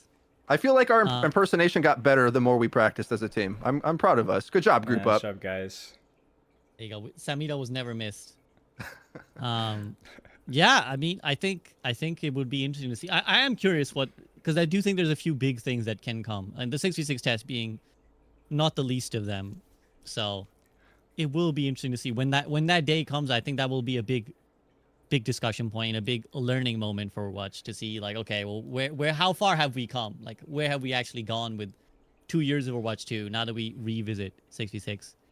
But for now, we'll have to pause it here. So thank you to my guests, Spilo, Frito, and the absent Samito for their time.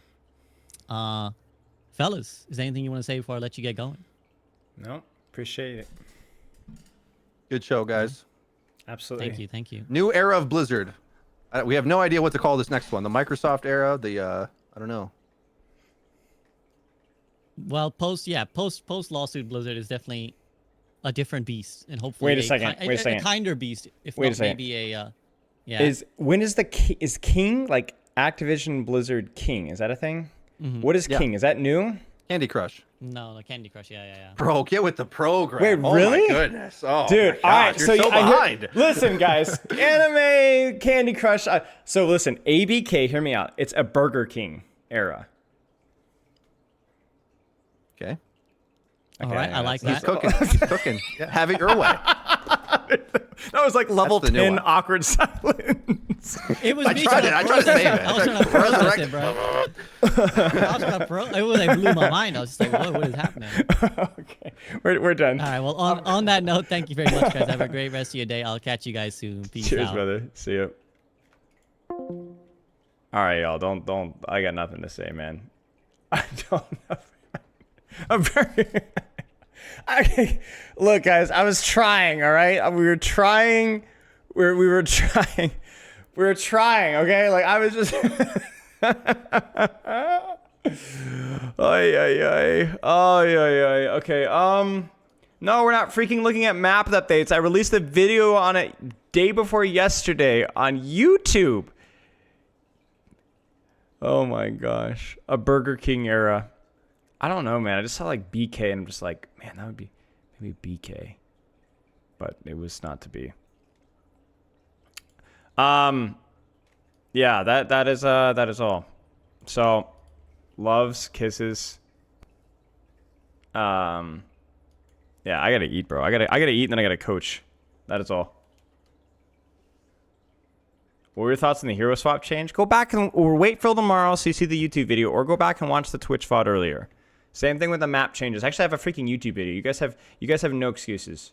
No excuses. All right, bye y'all. I'll see you guys. I'm actually probably not gonna stream tomorrow because I've got stuff I gotta do. I was supposed to not stream today, but then we did. So I'll see you guys Thursday. Yeah, get fricked, buds.